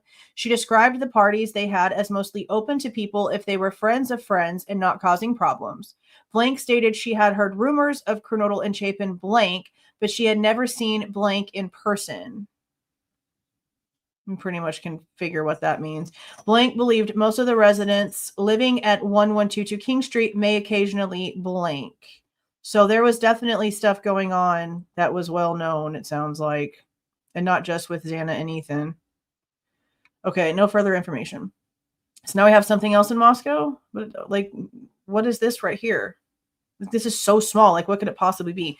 On 12/2/22, Idaho State Police Detective D. Brown spoke with Blank manager Blank regarding incident 4713. Blank provided all transactions under $3, which occurred on 11/12/22. Why would you need something for under $3? That's weird. A quick review of these receipts showed only two transactions on 11/12/22, which were for $2.64. One occurred at 10:57 hours and the other at 1500 hours. What is the point? Is this like a gas station or like what? What is this? Blank stated she was going to get footage from 11/12/22 between 1000 and 1600 hours. Blank was going to drop the footage off at Moscow Police Department when it was done and reference incident 4713. The receipts were entered into Moscow Police evidence. Okay. On 12/1/22, Idaho State Police Detective Cody Herman placed a recorded phone call to Blank regarding tip 4909. Blank stated she was currently in Boise and was not coming back to the Moscow area until January 2023. Detective Herman passed this tip to Moscow Police Detective Blaker for an interview to be scheduled by Boise detectives. Okay. On 12/6/22 at approximately 12:30 hours, Idaho State Police Detective Cody Herman called Blank at Blank. Blank answered the phone and stated he was on a Greyhound bus headed to Boise. Blank had very bad cell service and estimated he would make it to Boise around 1600 hours. Detective Herman spoke with Blank on 12/6/2022. At approximately 16:30 hours, Blank agreed to provide a voluntary DNA sample to assist in ruling himself out as a suspect. Blank reiterated he does not know the victims at all. So this is somebody they spoke to before. Blank's contact information was passed to ISP Boise detectives for collection of the DNA sample. So here's now a follow-up on something. On 12/6/22, Idaho State Police Sergeant C. Sprout contacted Blank via phone and set up a meeting at 1500 hours at the Moscow Police Department. Once Burkett, Blank, Idaho State Police Detective Cody Herman and Sergeant Sprout brought Blank into an interview room. I think they meant to like puts this redaction over the name and they completely just like missed it. Detective Herman explained why investigators were collecting voluntary DNA samples and asked Blank if he would also volunteer the IMEI number from a cell phone. After a short conversation, Blank explained he was not comfortable with providing his DNA or his IMEI number. Blank did provide his brother Blank's phone number. The phone number is Blank. For what? I guess to like get in touch with him for just in case he's. Blank left Moscow Police Department at approximately 15:10. So he was only there for 10 minutes. No further info. On 12/7/22 at approximately 11:30 hours, Idaho State Police Detectives Cody Herman and Matthew Henley placed a recorded call to Blank at Blank. Blank did not answer the phone and Detective Herman left a voicemail. Blank called Detective Herman back and explained he was in the Coeur d'Alene, Idaho area. Detective Herman asked Blank if he was willing to meet with detectives in Coeur d'Alene and provide a voluntary DNA sample. Blank agreed. Detective Herman contacted ISP Detective Timothy Snell and passed along Blank's contact information. Detective Snell agreed to meet with Blank. On 12/7/20, this would have to be 2022. Detective Snell contacted Detective Herman and advised Blank met with him and ISP Detective Leslie Lehman. Blank provided an interview and voluntary DNA.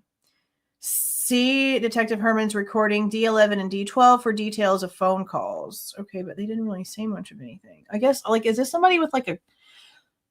I guess what I'm trying to figure out is like, who are these people? Are they actually like tip people, or are they looking up like crimes they feel like they need to be looking for and having them come in and like do things? It's not being honestly very specific because all of these just seem like hella random.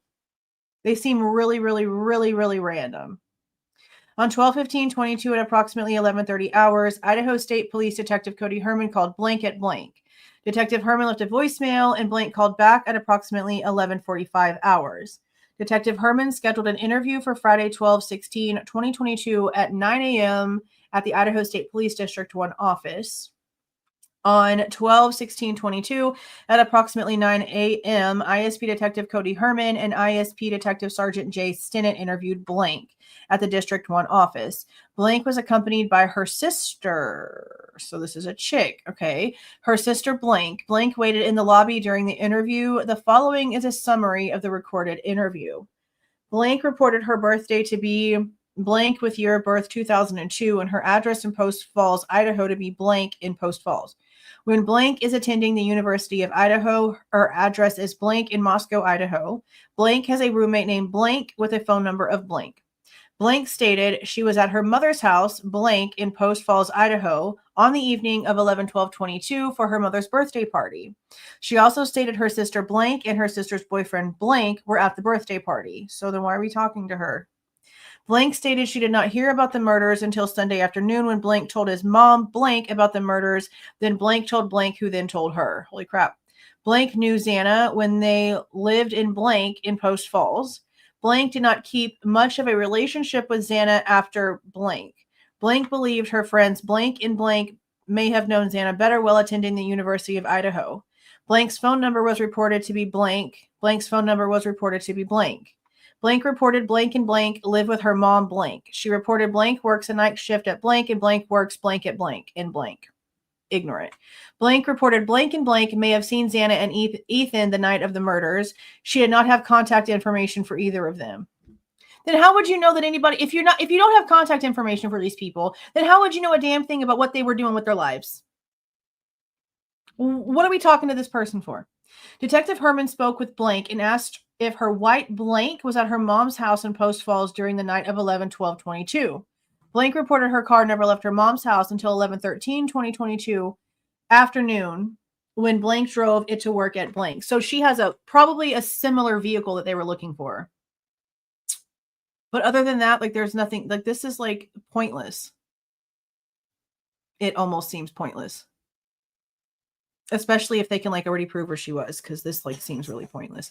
On 12/16/22 at approximately 1000 hours, Idaho State Police Detective Cody Herman and Gary Tullison placed a recorded phone call to Blank at Blank. Detective Herman texted the photograph from tip 4925 to Blank, identified the male with Blank to be Blank with the year of birth of 2002. What photo? What are we doing? What does picture come? What? What's this photo? I think we might have heard about this yesterday.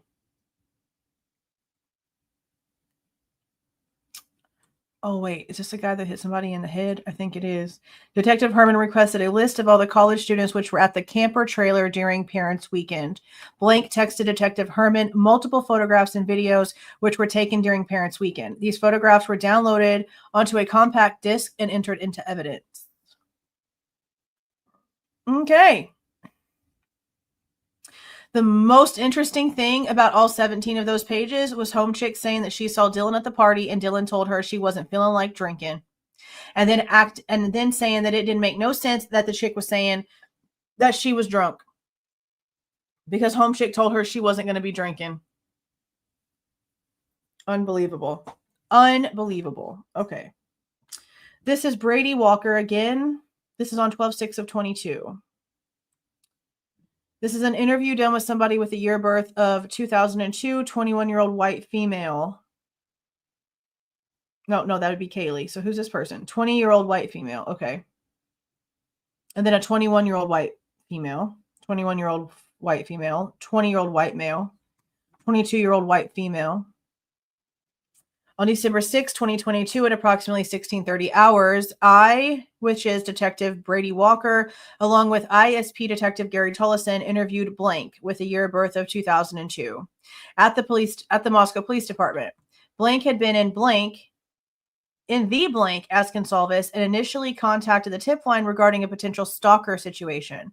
Blank completed a written adult victim background questionnaire and was subsequently interviewed. Detective Tullison recorded the interview. The following is a summary of the information discussed. For exact details, refer to the questionnaire, the audio recording, and the media provided by Blank. Blank did not know Goncalves' mother's name, but Goncalves spoke to Blank about the fights she and Blank had had.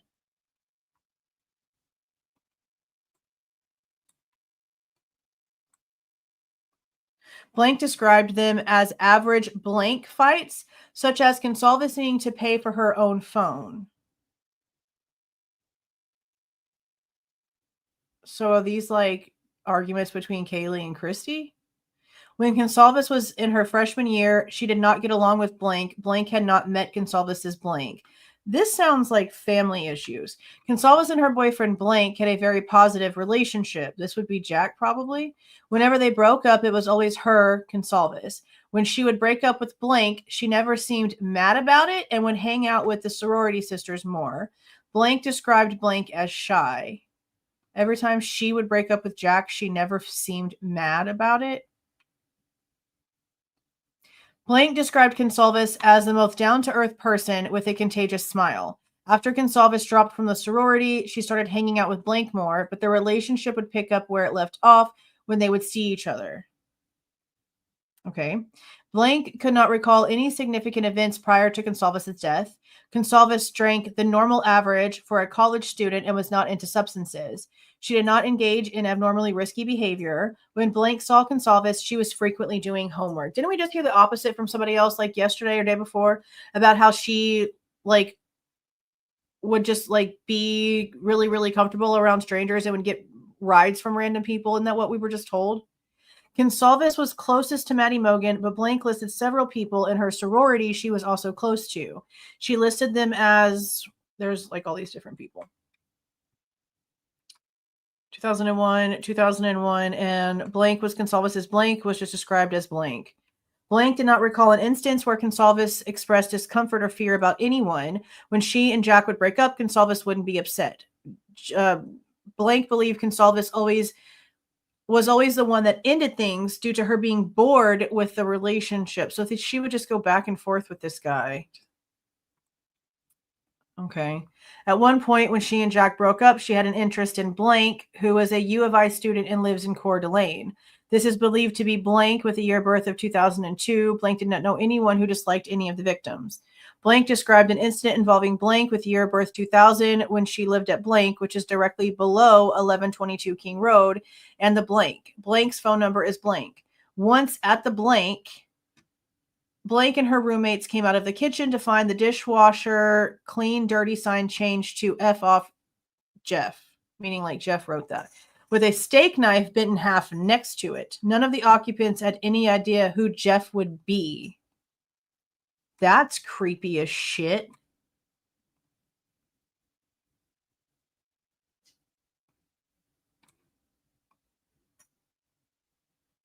That's creepy. While Blank was living at Blank, she had returned from Boise and left her suitcase in the car. Oh, is this the chick that had her underwear like in the cup holder? This is the same girl. So they had issues before, it seems like, with weirdos. I think this is her. When she came out the next morning, someone had moved the personal effects from the front of her car, such as lip gloss and other accessories, had been moved into her suitcase. Her suitcase was removed from the vehicle and left in the middle of the cul-de-sac. Nothing was taken except her underwear. A footprint was found on the seat of her car. Blank reported the incident to Moscow police. The night after the car burglary, Blank and her roommate were the only ones home and heard someone walking around upstairs very slowly. So they were home the next night and someone was walking around upstairs. Blank sent 2 screenshots of the text conversation with Blank. The screenshots were saved to a USB drive under supplement 065.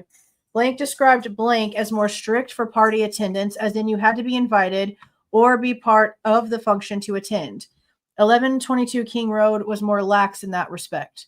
Blank recounted several instances where she believed she was being watched by a male who went by Blank.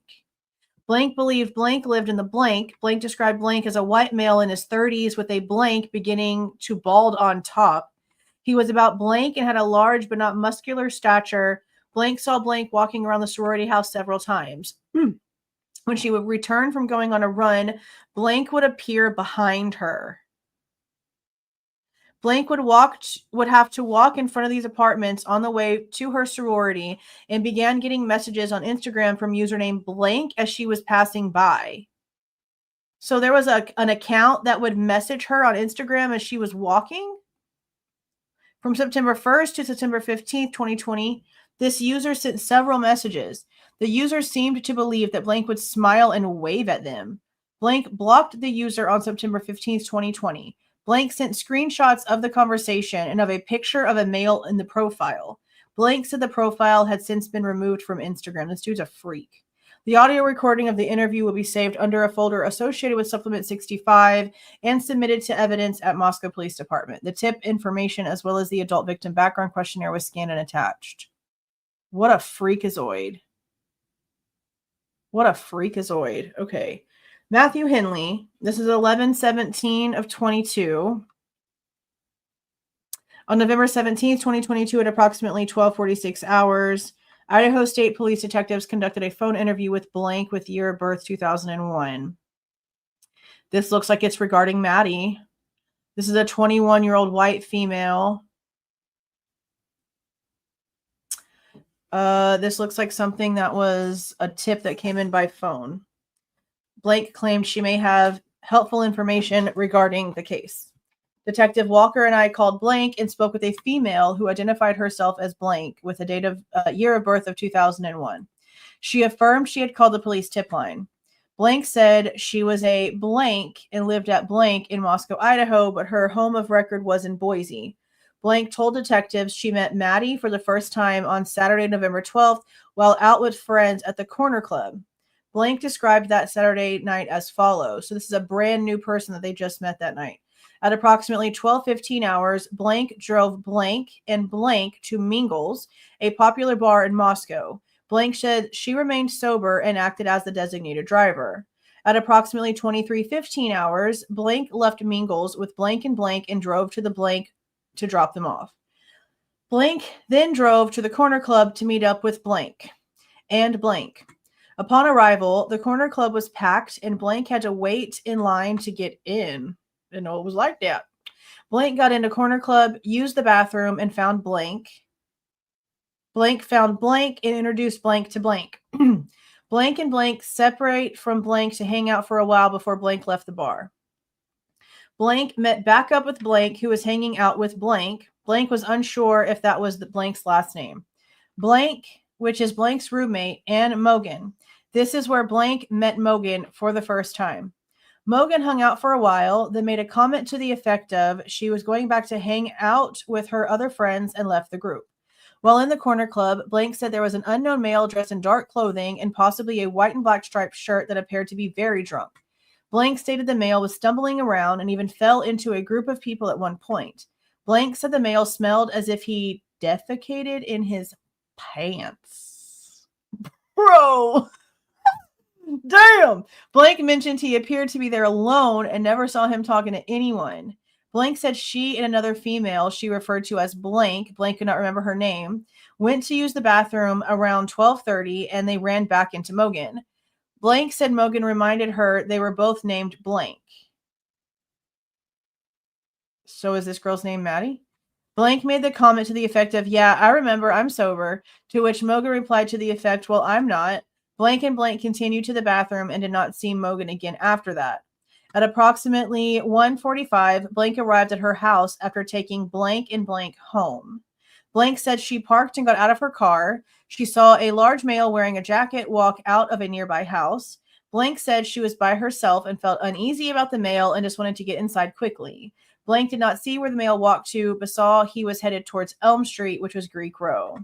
Blank told Detective Walker and she did not become aware of the incident until approximately 1300 hours on Sunday, November 13th, via the Vandal Alert text message and email alert system used by the University of Idaho.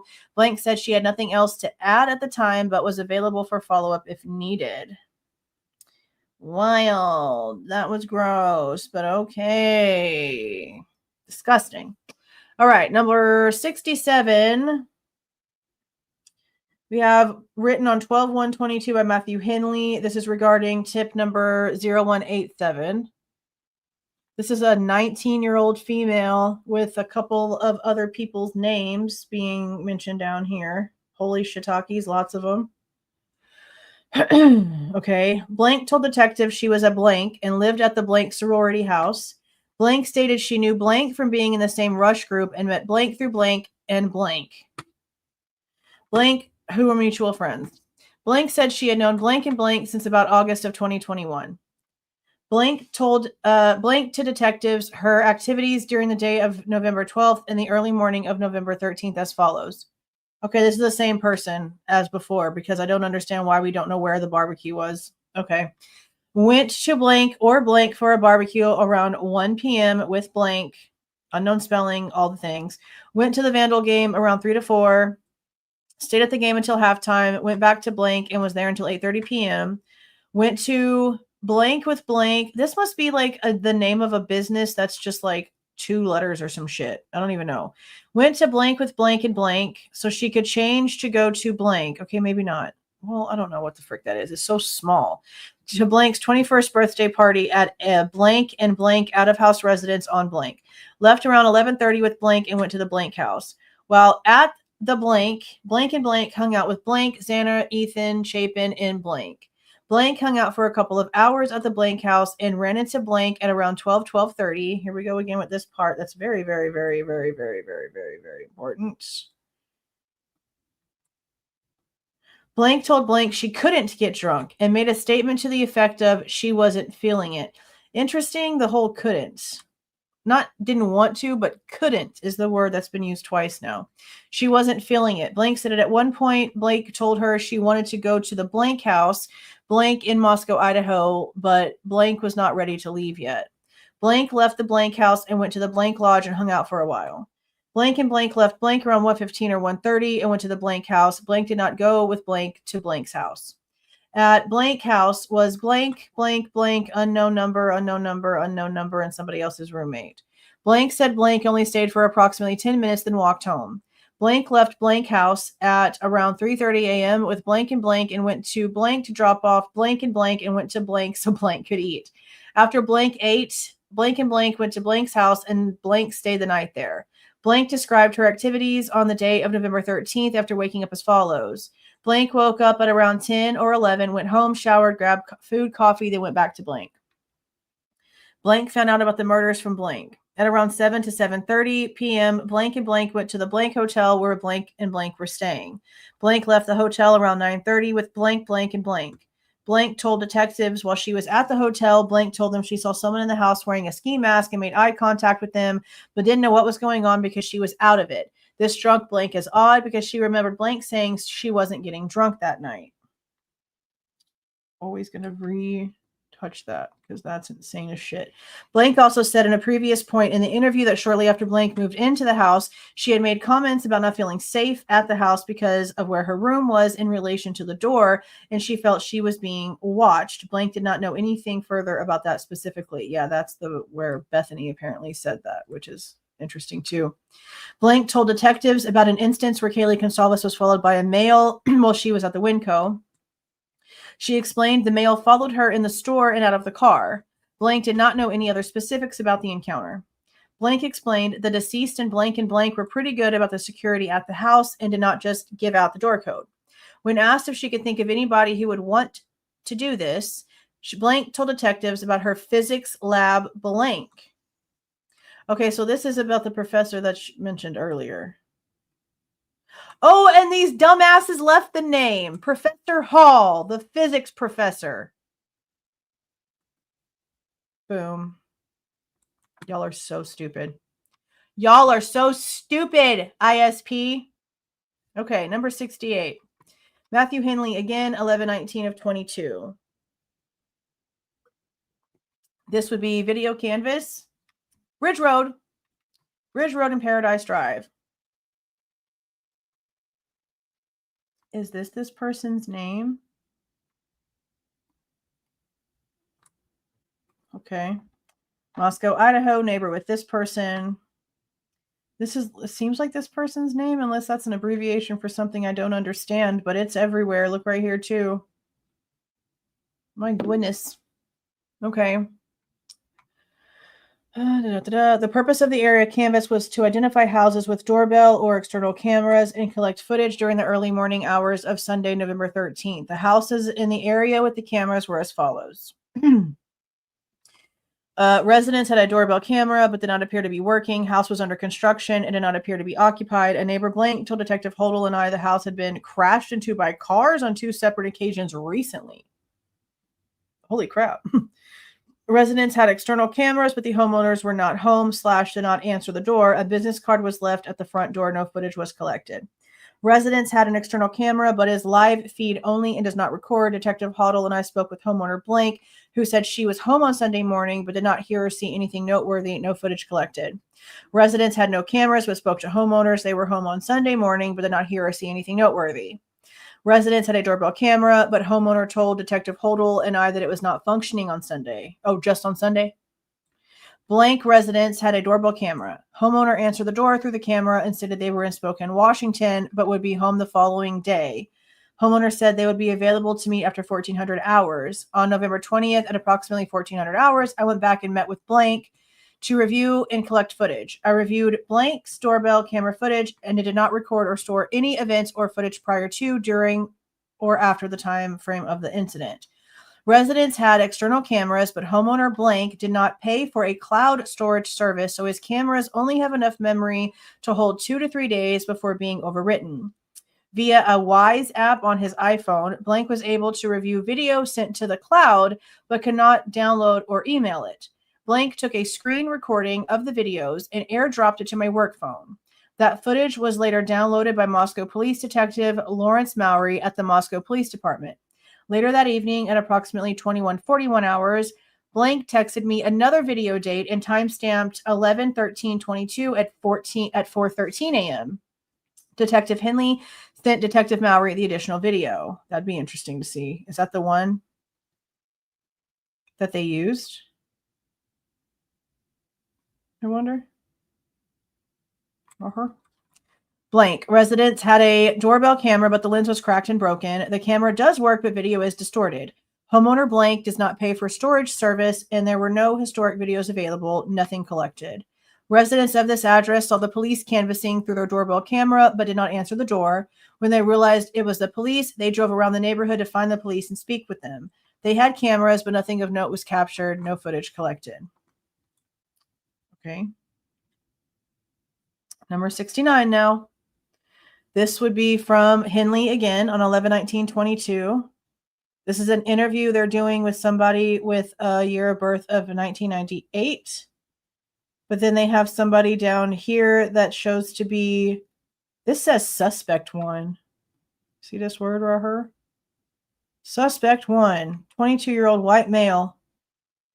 Holy shit. That's the Osborne person again. They sure don't know how to redact things, do they? Jesus Christ. Okay, so here's the interview. Moscow Police Department. Osborne sought out police for a voluntary interview. He told detectives he lives with his parents at blank, Princeton, Idaho, and his phone number was blank, and he felt the need to tell police about a strange encounter he had with that guy named Weaver. Okay.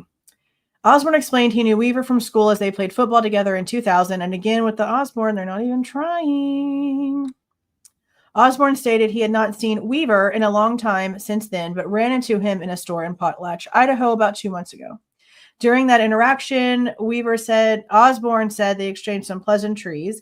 Weaver told Osborne he was working as a blank in Moscow, Idaho. After a short conversation, the two went their separate ways.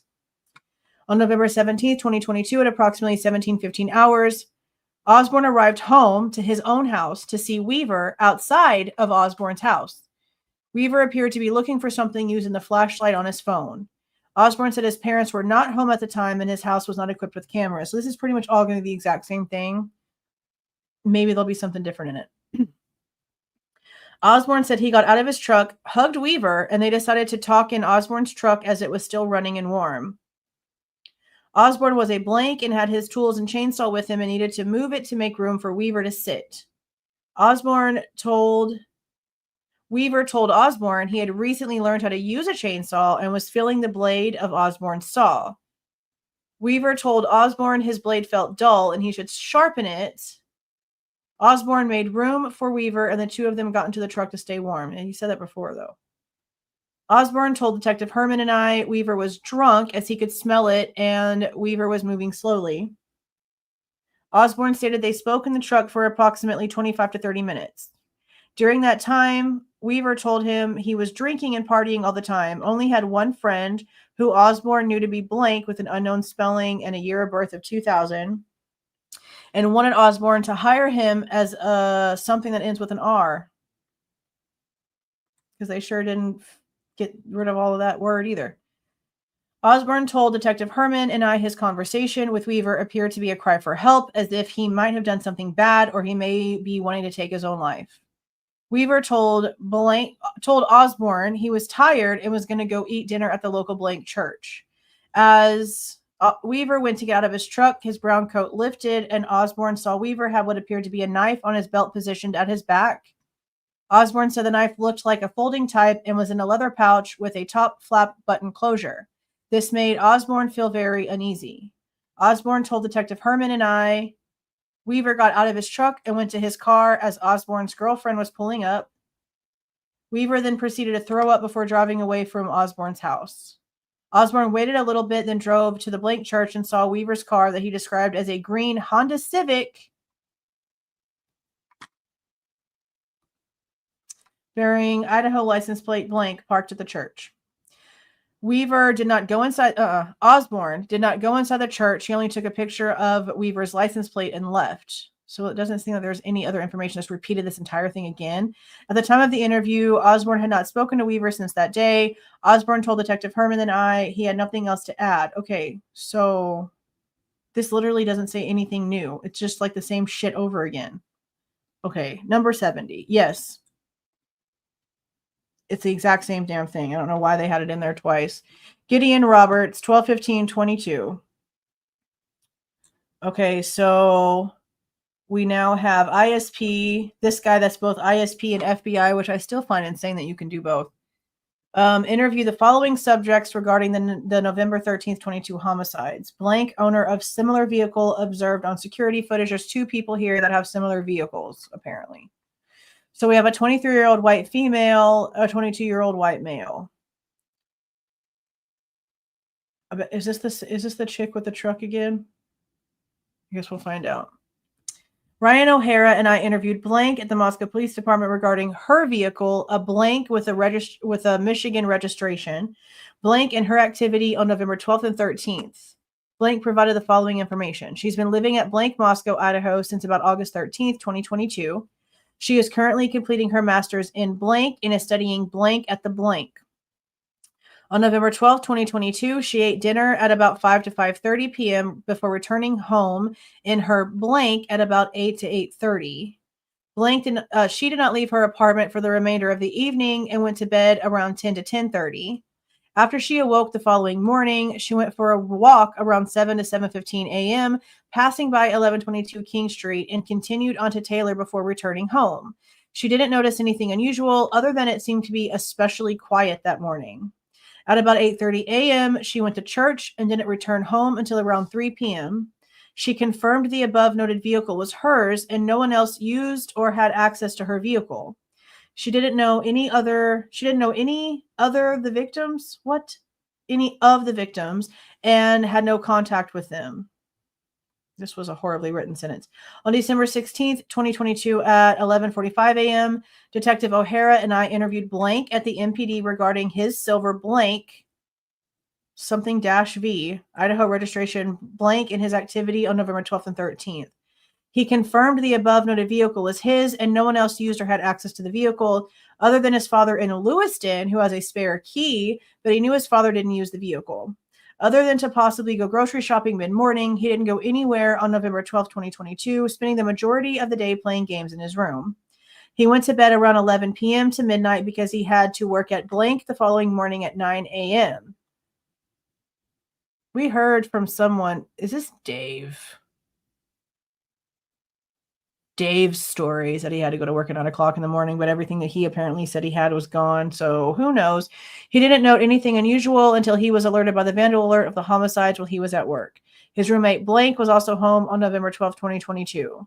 Blank's phone number was Blank. He didn't know any of the victims or have any contact with them. I attempted multiple times to interview Blank, was unable to due to his failure to contact me. Okay. I don't understand why they blank out the title pieces up here. Okay, number 71. This is from 11/16/22. We really are just kind of jumping, aren't we? Again. I hate that they do that. It must be like the way that things get maybe like approved or something. Yeah, because look, this one didn't get approved until January 19th, 2023. Okay. On 11/16/22 at approximately 18:42 hours, ISP State Police Detectives Andy Hodel and Cody Herman contacted Blank via recorded phone call in reference to this case number. Only Maddie and Kaylee's name is on this one, so it's somebody that must have known them. 22-year-old white female. At approximately 18:42, okay, they called this number. A female answered the phone and identified herself as Blank. Blank was asked what her relationship was with the victims, and she explained the following. Blank was best friends with Maddie Mogen. Blank and Mogen talked almost every day on multiple platforms, phone call, text, group text, Snapchat, etc. Blank used to live in the house on 1122 King Street with Mogen last year. Is this Couch finally? Are we finally at Ashton Couch or Ashland Couch? Is this who this is? Blank currently lives in Boise, Idaho. Blank spoke with Mogen at approximately 12:30 on 11/13/22 via a FaceTime phone call, which was between Mogen's phone and Blank's phone. Blank's phone number is Blank. The FaceTime call was very short and consisted mainly of, "We miss you and wish you were here." During the call, Blank noticed that Mogen was outside of the corner club. Blank described Mogen's level of intoxication as buzzed but not falling drunk. Blank indicated she did not notice any red flags or odd behavior during the call. Blank seemed to have a very detailed knowledge of the friends group which the victims frequently associated with. Blank was asked if Mogen was in a relationship. Blank stated Mogen was currently dating a male named Jake. Blank reported the phone number for Blank to be blank. Blank described Mogen and Jake's relationship to be very good, and they loved each other very much. Blank stated Mogen and Jake had been together for approximately 2 years. Blank stated Mogen and Jake never fought. Blank stated Blank currently lives in Boise and was with her on the night of the homicides. Okay, yeah, this is the friend that was at the same bar that Jake was at, apparently. Pretty positive this is who this is. Blank stated Blank and herself were downtown Boise from approximately 10:30 on 11/12 to 2 a.m. on 11/13 Mountain Time. Blank also stated Kaylee Goncalves had been in a long-term relationship of 6 years with a male named Jack. She stated Goncalves and Jack had broken up about 2 weeks before Labor Day weekend 2022. She stated the breakup was a mutual breakup and they both left on good terms. Blank stated Blank and Goncalves had a history of being on and off dating, but they did not have a history of fighting. I mean, Jack sounds like just a doormat, bro. Jesus. Blank stated the last time she was at the house on King Street was on Labor Day weekend 2022, and that is when she really met Goncalves and became friends. Prior to that weekend, Blank was primarily friends with Mogen. Blank was informed she would be contacted soon for further interviewing, and the call was terminated. For what, though? Blank's contact information and a brief summary of the conversation was relayed to FBI victimology for follow-up. That's crazy. I wonder if, you know what? Maybe they're studying Jack's reaction to all the back and forth stuff.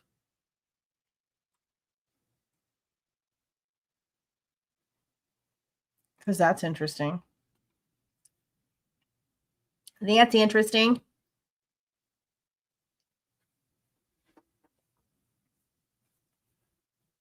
Are you going to lay down? Okay, thank you. Y'all's dogs just like wake up for no reason from like a deep nap, stand up, walk in circles for like infinity, and then finally lay back down and go right back to sleep in the exact same position that they just woke up in. He seems to do that constantly. I think he's good now. Okay, supplement number 72. Brady Walker, this is 12/6/22. On December 6, 2022, at approximately 1400 hours, ISP Detective Brady Walker, along with ISP Detective Matthew Henley, conducted an interview with Blank with a year of birth 2001 Nevada driver's license and Blank with a year of birth of 2000 with an Idaho driver's license at the Moscow Police Department. The interview was regarding a letter the Blank sorority had received. Interesting. So this is a 21-year-old here and then a 22-year-old here. This is a third witness with no other information. I feel like my voice is going out. This probably should be hot tea, but it didn't feel like hot tea. I'll have to make more. I need to get some more honey, I guess. The envelope was addressed to the Blank house via the Blank. The return information on the envelope was blank and had a drawing after blank. Huh? The envelope contained several playing cards with John F. Kennedy's likeness, stamps, a cutout bracelet, several handmade drawings on a paper, a Sports Illustrated picture of Kate Upton in a bikini affixed to a card, and a note. The note read, "I feel the hurt you must be going through. I've lost too many too. Love and peace will come, but till then, just know." And the note was signed, whatever. Nobody at the sorority house knew who the sender was, nor was anyone expecting a letter of that nature. So this is just a weirdo sending shit to a very public address about the sorority. Just random shit. Random things. What is this? I want this information right here. Especially right here. It had a drawing after what? What are you talking about? Like the address? Like what was it? This is weird. This is weird. Detective Henley photographed the envelope and its contents. The letter was taken and immediately submitted to the Moscow Police Department evidence for DNA testing. Blank and Blank said the mail had been sorted and was given to them by Blank, who was a Blank at the University of Idaho. I contacted Blank, whoever this is, they have a hyphenated last name, who told me he received it from the Blank on December 5th, 2022, between 12:30 and 1300 hours. After conferring with ISP Sergeant Mike Van Leuven, I recontacted Blank and Blank to collect DNA samples for rule-out purposes since they opened and handled the letter. At 15:47 hours, Blank and Blank returned. I collected cheek swab samples from each of them and submitted the samples to Moscow Police Department evidence the same day for DNA testing. The photographs will be saved to a USB drive under supplement number 72. Damn, show us. Show us, bro. What the frick frack? Crazy shit. All right, supplemental 73. This is 11/22/22, and it says something about the autopsy. On Monday, November 21st, 2022, the FBI received an anonymous call about an unnamed person being brought into the blank in Lewiston, Idaho, and later flown to Spokane, Washington to the blank. Detective Tollison assisted in finding out who this unnamed person was. Well, this who wrote this. Okay. What the hell? Okay. Somebody's mother is down here. A 39-year-old white male. And then somebody's information is like the mother of this person, I guess. On Monday, November 21st, 2022, the FBI received an anonymous call about an unnamed person being brought into the blank in Lewiston, then being flown to Spokane to blank. The caller told the agent that this person was supposed to have been involved in an auto accident, but the injuries were not consistent with injuries sustained in an automobile collision. Unfortunately, the caller could not give the agent the name of the person they were calling about. Okay. Idaho State Police Detective Jake Schwecke contacted the Latell County Sheriff's Office, Nez Perce Sheriff's Office, and the Lewiston Police Department. No collision was reported, but a vehicle registered to a blank with the year of birth 1983 was found abandoned in a field, and later blank was found partly clothed and injured, wandering in the streets of Lewiston. This was on November 15th, 2022. Holy shit. From just like reading ahead, it looks like this person was found with injuries, life flighted, and later died. Blank was transported to the blank and later life flighted to the blank in Spokane, Washington.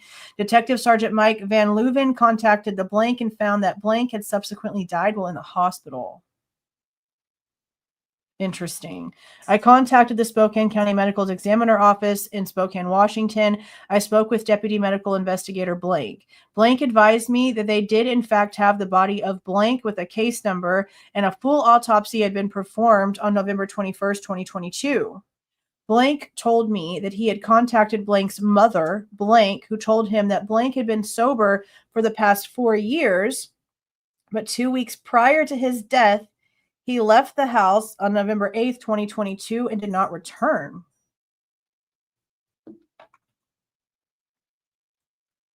Damn. He was found wandering the streets of Lewiston with cuts and abrasions on his torso and arms and transported to the hospital.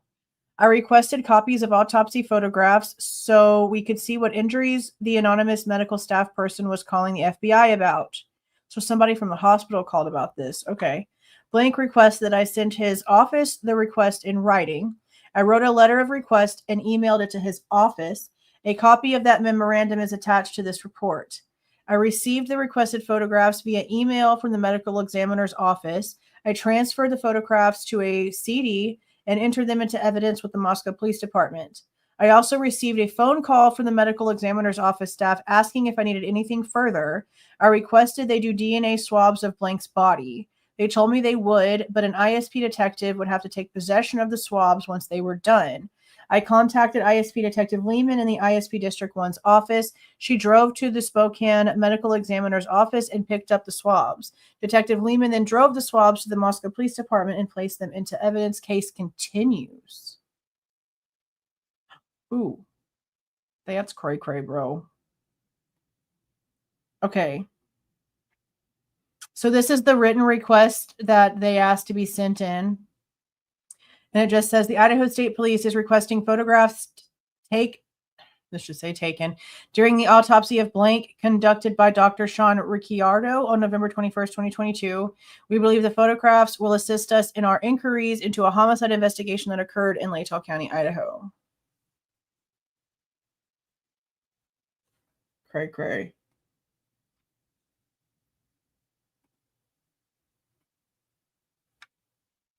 One Mogen. Okay. Crazy. Okay.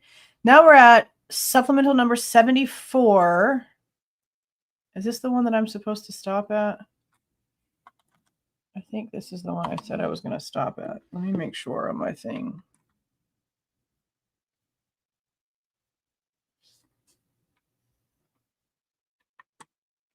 I want to try to keep it how I have it. So let me make sure.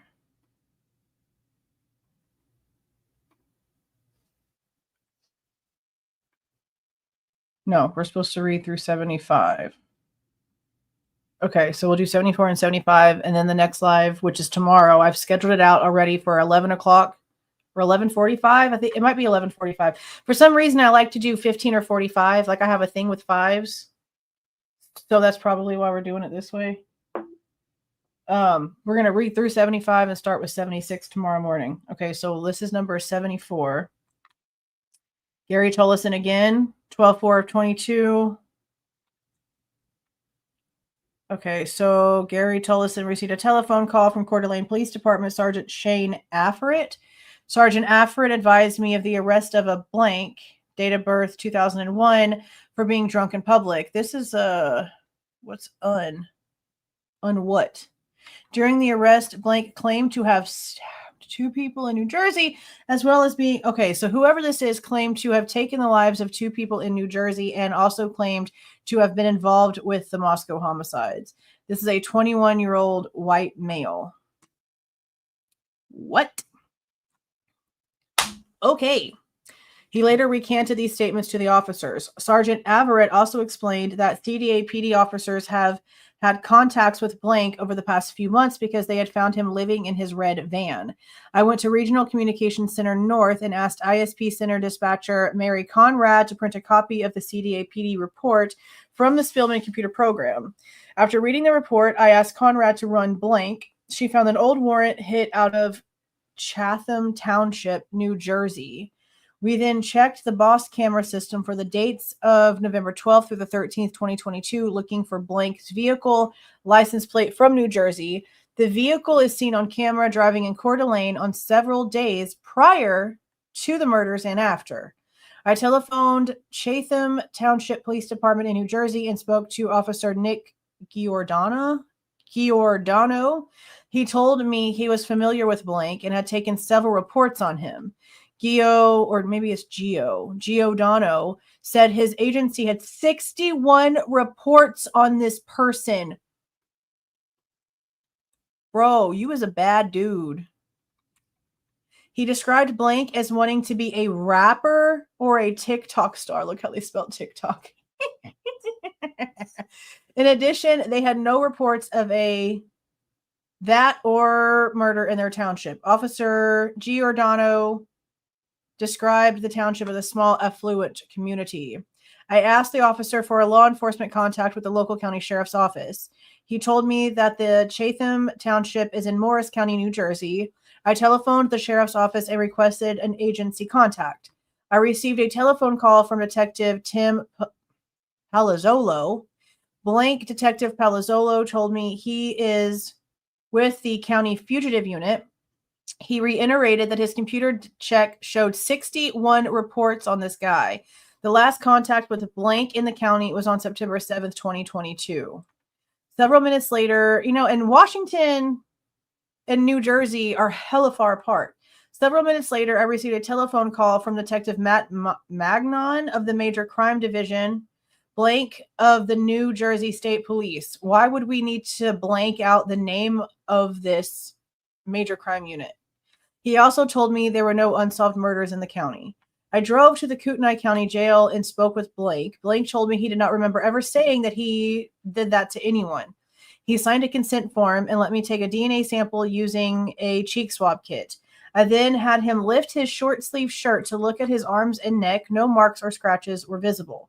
During our conversation, Blank told me he had never been to Moscow, Idaho, and that he had only been in Idaho a couple of months. He also told me he would say stupid shit when he had been drinking. The conversation with Blank was recorded with his knowledge and permission. I later transferred the recording to a compact disc.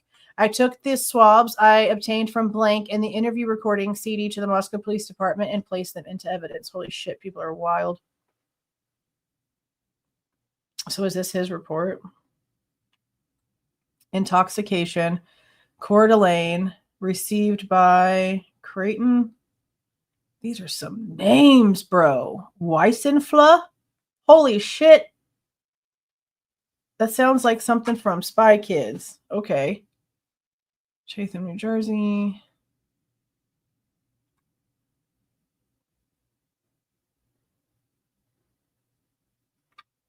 Yeah, just his arrest report.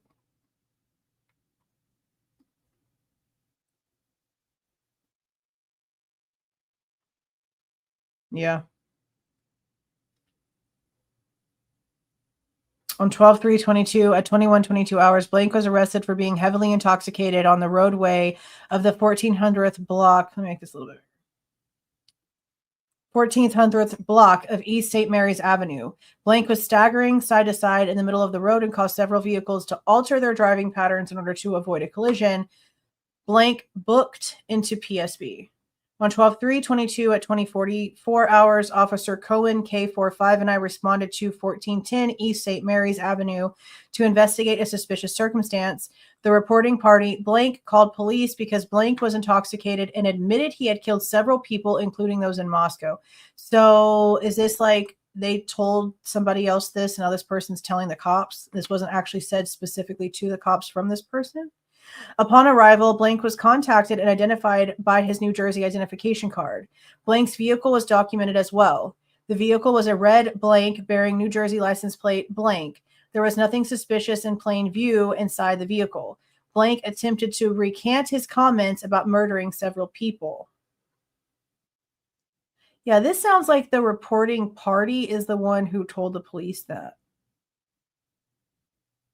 While speaking to Blank, he was staggering side to side and swaying in the circular pattern while slurring his words. Blank requested Blank be trespassed from the property. Blank was given his trespass I can't even talk anymore. Admonishment, and in an attempt to allow him to leave the scene without criminal intervention, Officer Cohen requested a cab in order to transport Blank to his desired location. As Blank was no longer on Blank property, Officer Cohen and I cleared the scene. Based on Blank's general demeanor, Officer Cohen and I expected a return call to the location. Officer Cohen and I stayed in the area. At 21:18 hours, Blank called 911. As Officer Cohen and I were driving back to the location, I spoke to the cab driver who we requested on Blank's behalf. The cab driver essentially told me Blank refused to enter the cab. They tried to help the guy out and it just didn't work out. As I was approaching the location, I saw Blank in the middle of the street, staggering side to side while two vehicles were traveling westbound past him from 15th Street, which is a main thoroughfare. Based on the totality of the events, Blank was arrested for the above listed charge. At KCPSB, Blank failed booking due to his disruptive, boisterous behavior. Dude's got probs, bro. Voluntary consent to search. DNA swab. Signed December 4th, 2022. Oh, who this be? The guy? Yeah.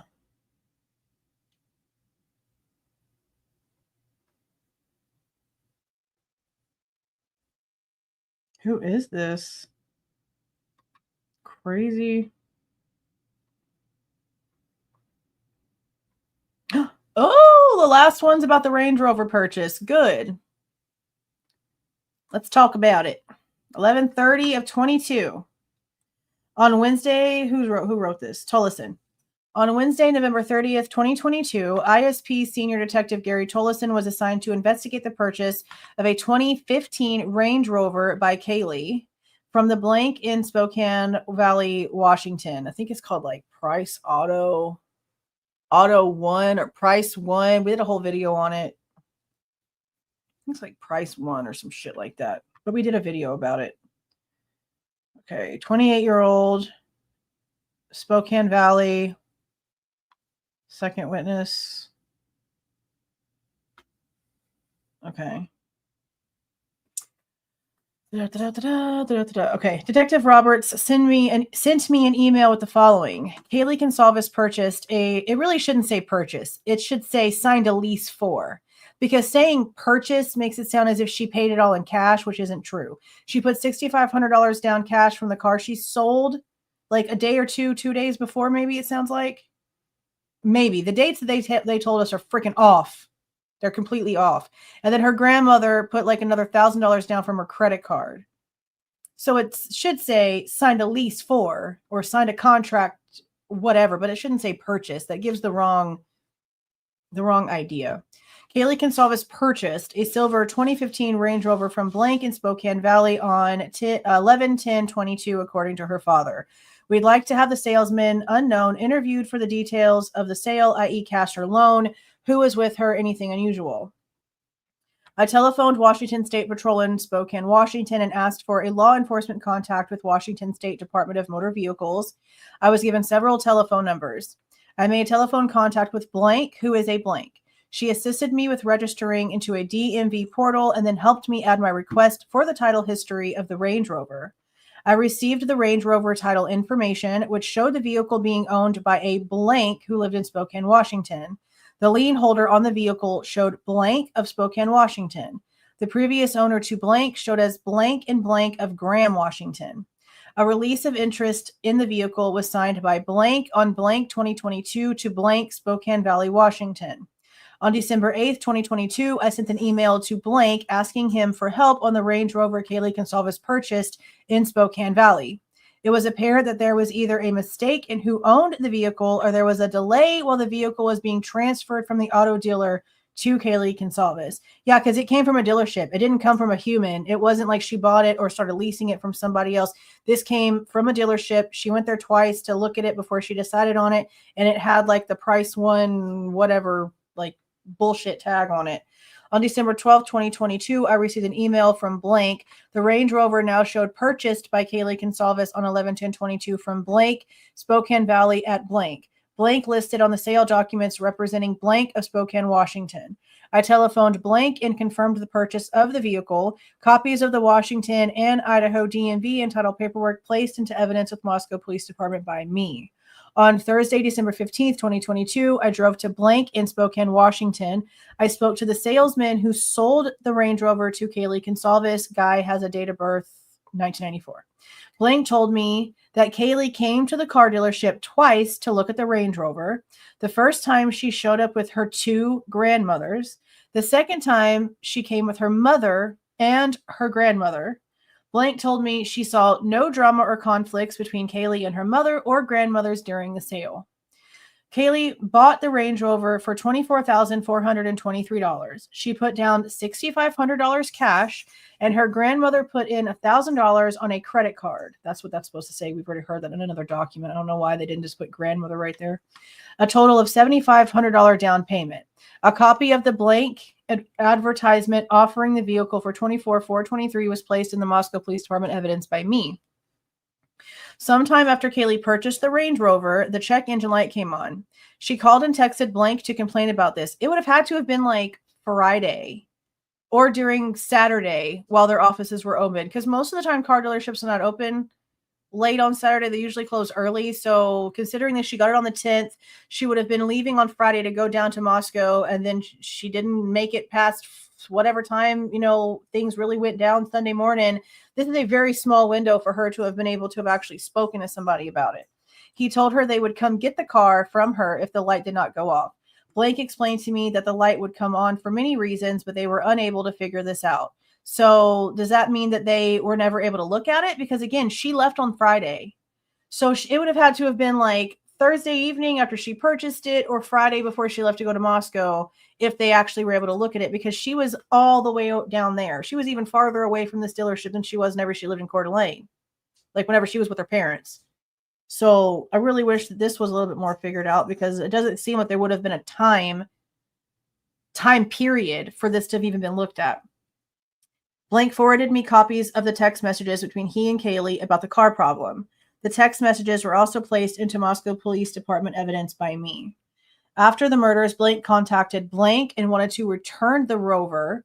Later, she contacted them and told them that her husband did not want to return the vehicle. See, this is wild to me right here because the Goncalveses did an entire GoFundMe to pay off this car, and they originally wanted to give it back.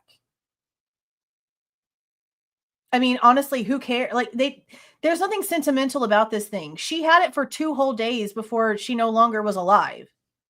There's literally no reason to keep this. The one that she had before, that she had for like a long time before she sold it, I would understand them wanting to keep that one if that was the one that she had at the time. But this was like brand new to her too. So they wanted to give it back. They probably realized, hey, we could probably crowdfund this. And they ended up getting a hell of a lot more money than they should have gotten to pay this off. So they ended up being able to pocket a bunch of shit too. I also spoke with the finance manager, Blank, who confirmed the price of the vehicle was $24,423. He also confirmed that Kaylee had put down $6,500 cash, and the grandmother put $1,000 on a credit card. Kaylee put in her credit application that she made $3,200 a month as a blank for Blank. This is as an intern for Blank, and had been working for them for 5 months at this time. According to Blank, Kaylee was a first-time buyer, so her credit was good. She received the car loan without having to have a cosigner. When Blank contacted them about returning the car, the dealership put $1,000 back into the grandma's credit card. When they found out the family was keeping the car, they took the $1,000 back. Blank saw nothing unusual during the sale. He told me he did not try to sell Kaylee an extended warranty. He did try to sell Kaylee an extended warranty, but she declined. Blank said the vehicle has a 3-month warranty by Blank after the sale. Blank is now waiting for the Range Rover to be returned to the family. Then it can be brought into the dealership to work on the check engine light problem. When was this done? 11:30.